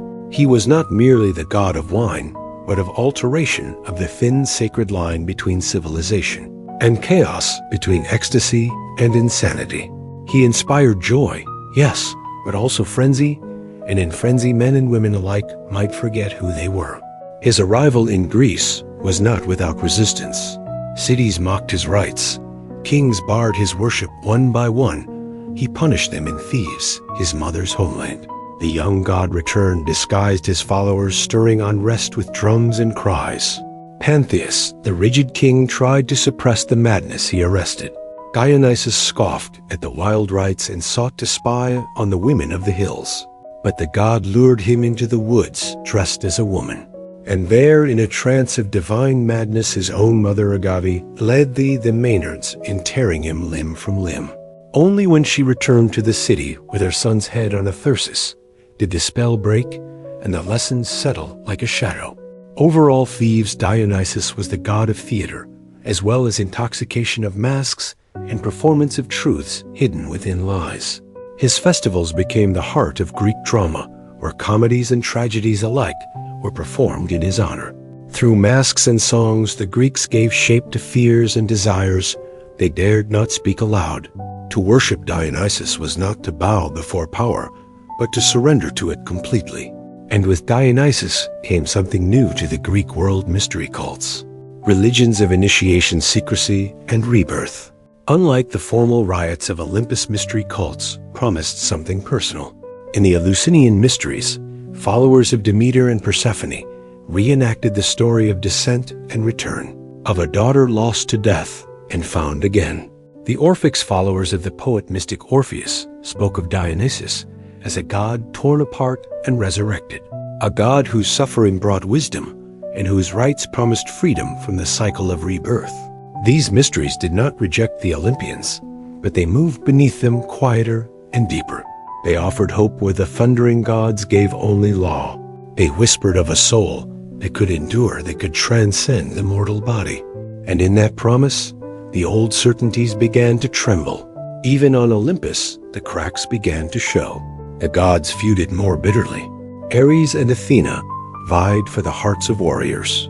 Apollo fell in love too often and too fatally. Hyacinth's Daphne Coronis, leaving death and transformation in his wake.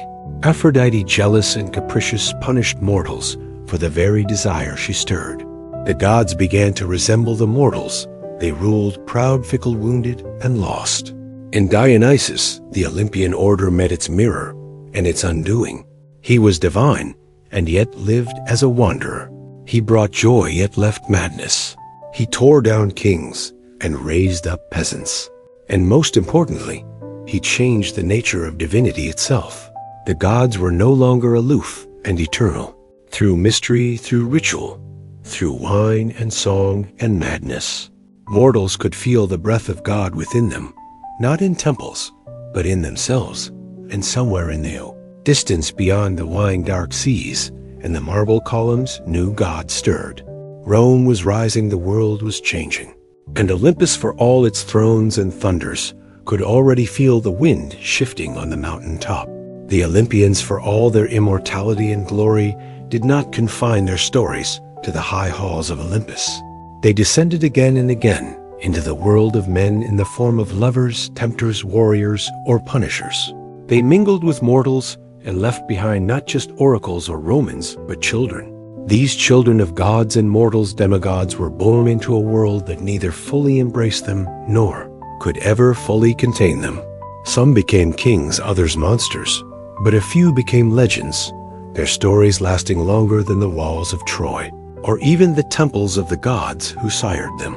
Foremost among these was Heracles, the son of Zeus and Alcmene, a mortal queen of Thebes. His conception was marked by trickery. Zeus came to Alcmene in the form of her husband, drawing out the night so that it lasted twice as long. From that deception, Heracles was born, already shadowed by Hera's wrath. For Hera, the queen of heaven, could never abide her husband's infidelities, and she made the life of Heracles a crucible of torment. While still in his cradle, she sent serpents to kill him, and the infant strangled them with his bare hands. Heracles grew into a man of impossible strength, but it was not brute force that defined his legend. It was penance. In a fit of divinely sent madness, Hera's vengeance again, he killed his wife and children. Racked by grief, he sought purification at the oracle of Delphi. There he was told to serve Eurystheus, a petty king, and complete 12 labors, each more impossible than the last. He wrestled the Nemean lion whose hide no blade could pierce. He slew the Lernaean hydra, cauterizing each writhing neck. He captured the Erymanthian boar, cleansed the stables of Algius in a single day, drove away the Stymphalian birds, and tamed the Cretan bull. He stole the girdle of Hippolyta, queen of the Amazons, seized the cattle of Durion, fetched the golden apples of the Hesperides, and descended into Hades to bring back the hound Cerberus. Each trial was more than a feat of strength. They were encounters with death, with the edge of the world, with the very fabric of human suffering. Through them, Heracles became more than a hero. He became a symbol of mortal endurance of pain, redeemed through effort. At his death, poisoned by a robe, soaked in the blood of a centaur, he built his own funeral pyre and climbed atop it. Mortal, no longer the gods took him to Olympus, where even Hera at last accepted him as divine. He became the only mortal to join the pantheon, a god forged in agony. Yet Heracles was not the first demigod, nor the only one whose story shaped the fate of mortals. Long before him came Perseus, another son of Zeus, born of Danae, who was imprisoned in a bronze tower because of a prophecy that her child would kill her father. But fate, once set in motion, cannot be locked away. Zeus came to her not as a man, but as a shower of gold, and from that union, Perseus was born, abandoned at sea in a chest. Mother and child survived and were taken in by a kind fisherman, but again a king's lust.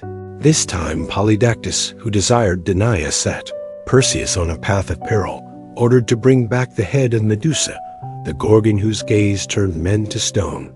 Perseus embarked on his quest, armed by the gods. Hermes gave him a sword, Athena, a Polish shield. He stole the Eye of the Grey, the old Grey sisters who shared one vision among them, and learned the Gorgon's location. With Athena's guidance, he approached as Medusa slept, using the mirror of his shield to strike without looking, and severed her head from her neck. Sprang Pegasus, the winged horse, and Chrysaor, a warrior of gold. Perseus escaped with their help, and on his return journey rescued Andromeda from a sea monster, married her, and founded dynasties. His lineage would carry on to Heracles, linking their stories by blood and fate.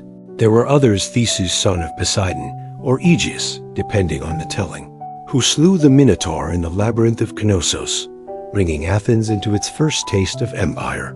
Bellerophon, rider of Pegasus, who killed the Chimera, but flew too high and fell. Atalanta, raised by bears and swift, as the wind, sometimes said to be the daughter of Artemis herself, who raced suitors, and killed boars, but was undone by love and distraction. The demigods were never allowed peace. Their blood was too divine for comfort, too mortal for eternity. The gods watched them with pride and fear, for each one tested the boundary between Olympus and earth. And the mortals worshipped them not just for their triumphs, but for their struggles. They suffered, bled, and sometimes died, but in doing so, they became immortal in a way the gods never could through story. As the memory of Troy faded, as cities rose and fell, the tales of these children endured. They filled amphorae, and temple friezes echoed in poems and plays. And though the gods remained on Olympus distant and growing more silent, it was in the lives of their mortal-born children that humanity found its mirrors. Flawed, courageous, doomed, and glorious. In the world of Greek myth, power did not rest solely in the hands of gods or heroes. There was something older still, something deeper, humming beneath every choice and every death, every victory and every sorrow. Fate. It was not a god, though. The gods themselves feared it. It was not a law, though it governed even the divine. Fate was a truth, a force like gravity, unseen but inescapable, woven into the bones of the world. The Greeks called it Moira, and sometimes she had faces, the Moirai, or Fate's three sisters who spun, measured, and cut the thread of every life. Clotho spun the thread, the kisses measured its length, and Atropos, the one who could not be turned, cut it when the time came. Even Zeus, king of Olympus, was bound by their decisions. He might thunder and plead, but if Atropos raised her shears, no power in heaven or earth could stay her hand. And so, if fate ruled all what hope had man, the answer lay in omens and oracles, the strange subtle language of the gods, and the signs sent to those who dared to read them. The Greeks did not believe they could change their fates, but they believed they might understand them. To see the future was to brace oneself against it, to try, perhaps vainly, to prepare the soul. The most famous oracle in all of Greece was at Delphi, where Apollo spoke through the Pythia, a woman seated upon a tripod over a steaming chasm in the temple's stone floor. She inhaled vapors, slipped into trance, and delivered the words of the god in riddles and fragments. Kings, generals, and common men came to her, some to seek glory, others merely survival. But her words were never straightforward. Apollo did not deal in certainties. A prophecy like a blade could cut both ways. So many stories twisted around her cryptic pronouncements. Chrysis, king of Lydia, asked the oracle if he should wage war on the Persians. She told him that if he crossed the river, he would destroy a great empire. He did not realize the empire would be his own. Oedipus, too, was told he would kill his father and marry his mother. His parents tried to thwart the prophecy by abandoning him. He in turn fled his supposed home to avoid fulfilling it, only to walk straight into its jaws. The oracle, as always, had been correct. It was men's misinterpretation that doomed them. There were other oracles too. At the Dana, where the rustling of sacred oaks revealed the will of Zeus, at Dallas, where Leto gave birth to Apollo and Artemis, at Ammon in Libya, and countless smaller shrines where dreams, animal entrails, birds in flight, or the trembling of a flame gave voice to the unknowable. In war, omens were sought before every battle. A flash of lightning, a flight of crows, a sneeze at the wrong moment. These were not trifles. They were warnings, communications from the divine. A general who ignored them risked not only defeat, but cosmic punishment. Sacrifices were made before sea voyages, births, weddings. The entrails of goats and the livers of oxen were studied by seers, who defined the will of the gods in dark, wet patterns of muscle and blood. The art of reading omens became its own power. Seers like Calchas, who guided the Greeks at Troy, or Tiresias, the blind prophet of thieves, held influence equal to kings. Tiresias in particular, touched by both male and female life, was said to have lived 7 generations, his wisdom unrivaled. His vision sometimes occurs to those who asked for them. But oracles and omens were not mere superstitions. They represented something deeper, the Greek understanding that mortals were not in control, no matter how mighty the hero, how noble the bloodline, how loyal the heart. The wheel of fate turned ever on, and in that turning almost one day be broken. The gift of prophecy was not power, it was awareness. And awareness too late was often indistinguishable from tragedy. Still men sought prophecy. They climbed mountain paths to Delphi, brought gold and goat blood, asked questions in trembling voices. For even if fate could not be changed, it could be faced. To know the storm was coming was not to stop it, but it was perhaps to die with eyes open. In this tension between knowledge and helplessness, between the known and the feared, the Greeks found meaning. Their stories were not about victory over destiny, but dignity within it. Even the gods watched the loom of the fates, unable to sever the threats they disliked. Hector knew he would die, and still strapped on his armor. Achilles knew he would not return, and still sailed to Troy. Oedipa sought to flee his doom and instead ran headlong into it. And the Pythia kept breathing year after year, whispering riddles in the smoke, her voice the cold breath of a world that had already decided what was to come. To the ancient Greeks, death was not the end of story, but merely the end of breath. What followed was not heaven or hell in the Christian sense, but a realm both more neutral and more ancient. A land beneath the earth where all the dead great and small, noble and villainous made their final journey. This place was Hades, named for the god who ruled it, and though it bore no flames, no pitchforks, no horned demons, it inspired a dread so deep that mortals seldom spoke the god's name aloud. They called him instead Pluton, the wealthy one, for all riches, all veins of silver and gold came from beneath the earth, and so too did the dead. The geography of the underworld was shaped not by logic, but by myth and memory. At its threshold ran the 5 rivers, Styx the river of hatred, and sacred oaths Acheron, the river of sorrow, Phlegethon of fire, Cocytus of lamentation, and Lethal of forgetfulness. Each marked a boundary, not only physical but spiritual. The dead arrived as shadows Sukai, breathless and bloodless, stripped of voice and form, and crossed into Hades with the help of Karen the ferryman. For a coin, he would row them across Acheron. Those without proper burial, those who could not pay, were left to wander the shores for 100 years, whispering and weeping upon entry. The souls were met by Cerberus the 3-headed hound, who kept the dead in and the living out. Beyond him stretched the plains of asphodel, gray and dim, where most souls drifted in forgetful silence, murmuring like dry leaves. But not all fates were equal.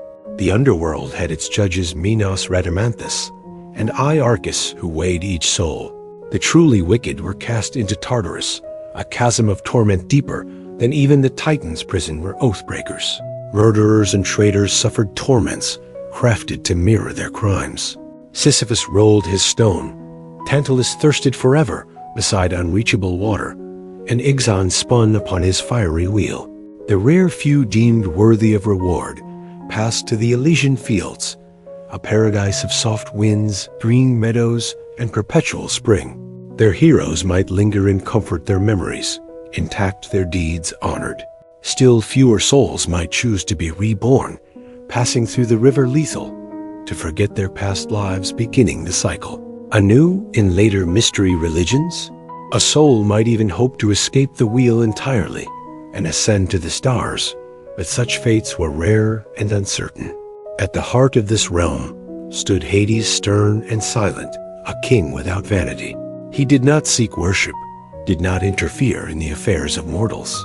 He simply ruled, and he ruled absolutely. His realm did not change, and he preferred it that way. He was not evil as later myths would paint him, but immovable, indifferent, the shadow cast by Zeus's storm and Poseidon's tide. And by his side stood Persephone, queen of the underworld, whose story perhaps more than any other reveals the strange duality of death in Greek thought. Persephone was the daughter of Demeter, goddess of the harvest. One spring day, as she gathered flowers, the earth split open, and Hades rose in his chariot.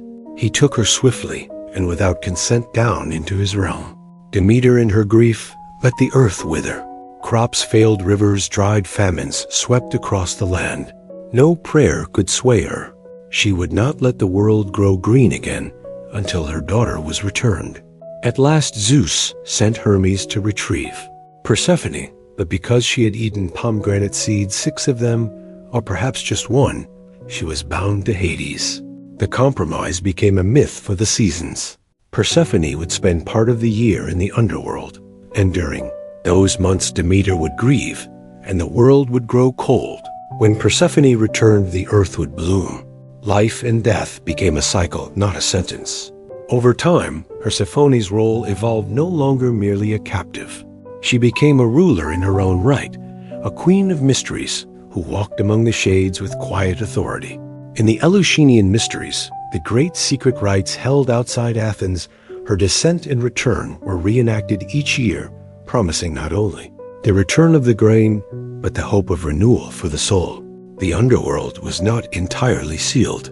A few mortals journeyed there and lived to tell of it.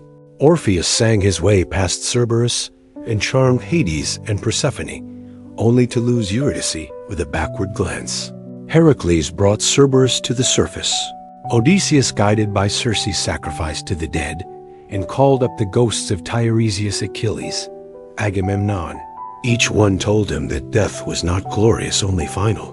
Better to be a slave in life and a king among shades, said Achilles, once the greatest of the Greeks. And so the Greeks built their tombs with care. They buried the dead with coins for Coren, with weapons, wine, and songs. They poured libations and made offerings at the family hearth. For the dead were never truly gone. They haunted dreams, sent signs, and sometimes through rites and blood could even be called back for answers best left unspoken. The underworld was a mirror of life, of memory, of justice, without appeal. It offered no heaven for the faithful, nor hell for the faithless. It simply existed, vast and dark, ruled by a god who did not seek love or prayers, only silence. In that stillness, the Greeks saw the shape of eternity, and in the stories they told of Hades and Persephone, of shadows and judgment, of rivers and thrones beneath the earth. They gave death its place in the order of the cosmos, not as a punishment, but as a passage. Even the gods are not immortal, not in memory, not in power, and not in reverence. There comes a moment in every mythic cycle where the divine grows quiet, where once vivid figures fade from the edges of men's dreams, and thrones once built in thunder are worn smooth by time. For the gods of Olympus, that slow retreat began not with war or prophecy, but with Rome and with a world that had grown restless under the weight of old stories. The Romans did not destroy the Greek gods. They adopted them, gave them new names, folded their myths into Roman values and Roman conquest. Zeus became Jupiter, Hera became Juno, Poseidon became Neptune, and so on, an act of transformation as calculated as it was reverent. Rome admired the grandeur of Olympus, but it reshaped the gods to better reflect its ideals, order, hierarchy, empire. Jupiter thundered not from a wild peak, but from the Capitoline hill, dressed in the robes of a lawgiver. The wildness of Dionysus became the cultured Bacchus, and Athena's fierce independence softened in the civic wisdom of Minerva. In literature, the myths lived on. Ovid, in his Metamorphoses, retold the old tales in golden Latin, often with irony, always with poetic grace. Virgil, in the Aeneid, made the gods instruments of fate, pulling strings behind Rome's founding. But something had shifted in Homer. The gods strode the battlefield naked in their passions, visible in the dust and blood. In Roman myth, they had become symbolic, distant. Politicized, they no longer intervened as freely. They had become themes more than presences. And as the empire expanded, so too did its encounters with new gods and ideas. From the east came Mithras, a deity born from stone, slayer of cosmic bulls. From Egypt came Isis, mother of magic and life, wrapped in silks and secrets. From Judea came a single invisible god, one who forbade images, scorned idols, and made no room for divine siblings or thunder-wielding kings. These new cults did not simply compete with the Olympians, they undermined the entire architecture of Greek belief, where the old gods ruled by appetite and hierarchy. These new faiths offered moral clarity, unity, and salvation. At the same time, philosophy began to erode the mythic world from within. Thinkers like Xenophanes had long mocked the idea of gods, shaped in the image of men, arguing that if oxen had gods, they too would look bovine. Plato admired the beauty of myth, but cast doubt on its literal truth, suggesting that gods must be perfect and good, not the jealous, lustful figures who bickered on Olympus. Epicurus declared that the gods existed but took no interest in human affairs, and that fear of divine punishment was a superstition to be cast off. Even Stoicism, with its stern ethical code, saw divinity not in figures, but in reason itself, the logos that governed all. By the time the imperial culture rose, when emperors were declared divine and altars were built to mortal men, the line between myth and politics had frayed entirely. The gods of old became symbols, their temples kept more for tradition than belief. Farmers still left offerings to Demeter, and sailors still prayed to Poseidon, but fewer truly believed the gods walked among them. The flame on Olympus had not yet gone out, but it flickered low. And then came the final blow, not from a rival cult, but from a revolution of faith. Christianity, once a fringe sect of persecuted believers, began to spread across the empire, carried not by sword, but by word. Its God was unseen, singular, and omnipotent. Its stories were not of lovers and vengeance, but of sin and salvation. In time, its temples replaced the old ones, its hymns drowned out the liars, its priests denounced the Olympians as demons or fictions. By the reign of Theodosius, the first pagan temples were closed by law, the Olympic Games abolished, and the rites of sacrifice outlawed. The gods did not resist. There was no final war between Zeus and Christ, no divine siege of Jerusalem or Rome. The Olympians simply faded like the last light of a long day. Their statues stood weathered and silent, their altars went cold, the marble columns cracked, and ivy crept up where priests once stood. The myths remained, but as literature, not faith.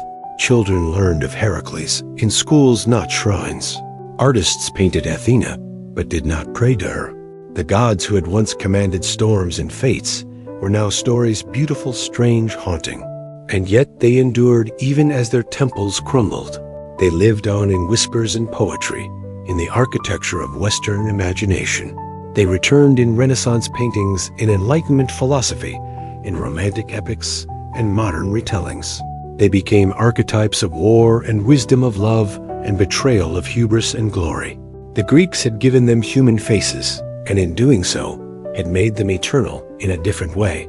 Though the temples fell and the oracles fell silent, the myths of Olympus did not die. They became echoes, faint at first like a distant lyre, strummed in the wind, then louder as time passed and the world once again began to listen. For myths, unlike kingdoms, are not bound by stone and sword. They endure in the realm of imagination, and there the gods have always found a way to return. During the long centuries of Christian dominance in Europe, the gods were not worshipped, but neither were they forgotten. Monks and scholars copied ancient texts, sometimes grudgingly preserving Homer and Hesiod, Euripides and Sophocles, even as they condemned the beliefs these works once sustained. The old stories survive not in temples, but in libraries, tucked between sermons and treatises waiting. And then came the Renaissance, that great turning of the wheel when Europe looked backward to move forward. In the courts of Florence, in the chapels of Rome, in the minds of thinkers like Petrarch and Erasmus, the gods rose again, not as deities, but as symbols of human nature. Painters draped Aphrodite in seashells, and light sculptors gave Apollo his bow, and grace poets invoked the muse once more. Myth was reborn in marble and canvas, not altar and incense. The gods no longer ruled the sky, but they reigned in art. In the age of enlightenment, reason challenged superstition, and yet the myths endured. They were studied, translated, dissected. To Voltaire, they were allegories. To Goethe, they were mirrors of the soul. Romanticism followed, and with it, a return to the emotional, the tragic, the sublime.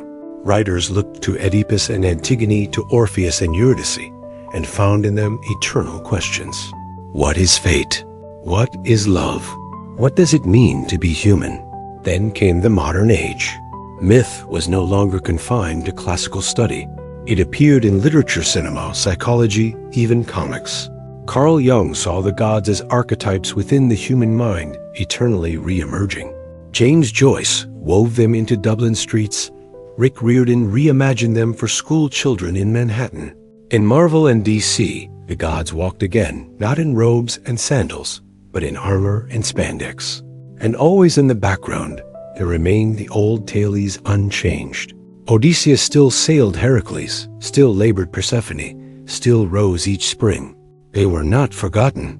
They were simply translated generation to generation into new forms, new tongues, new dreams. Because myth is not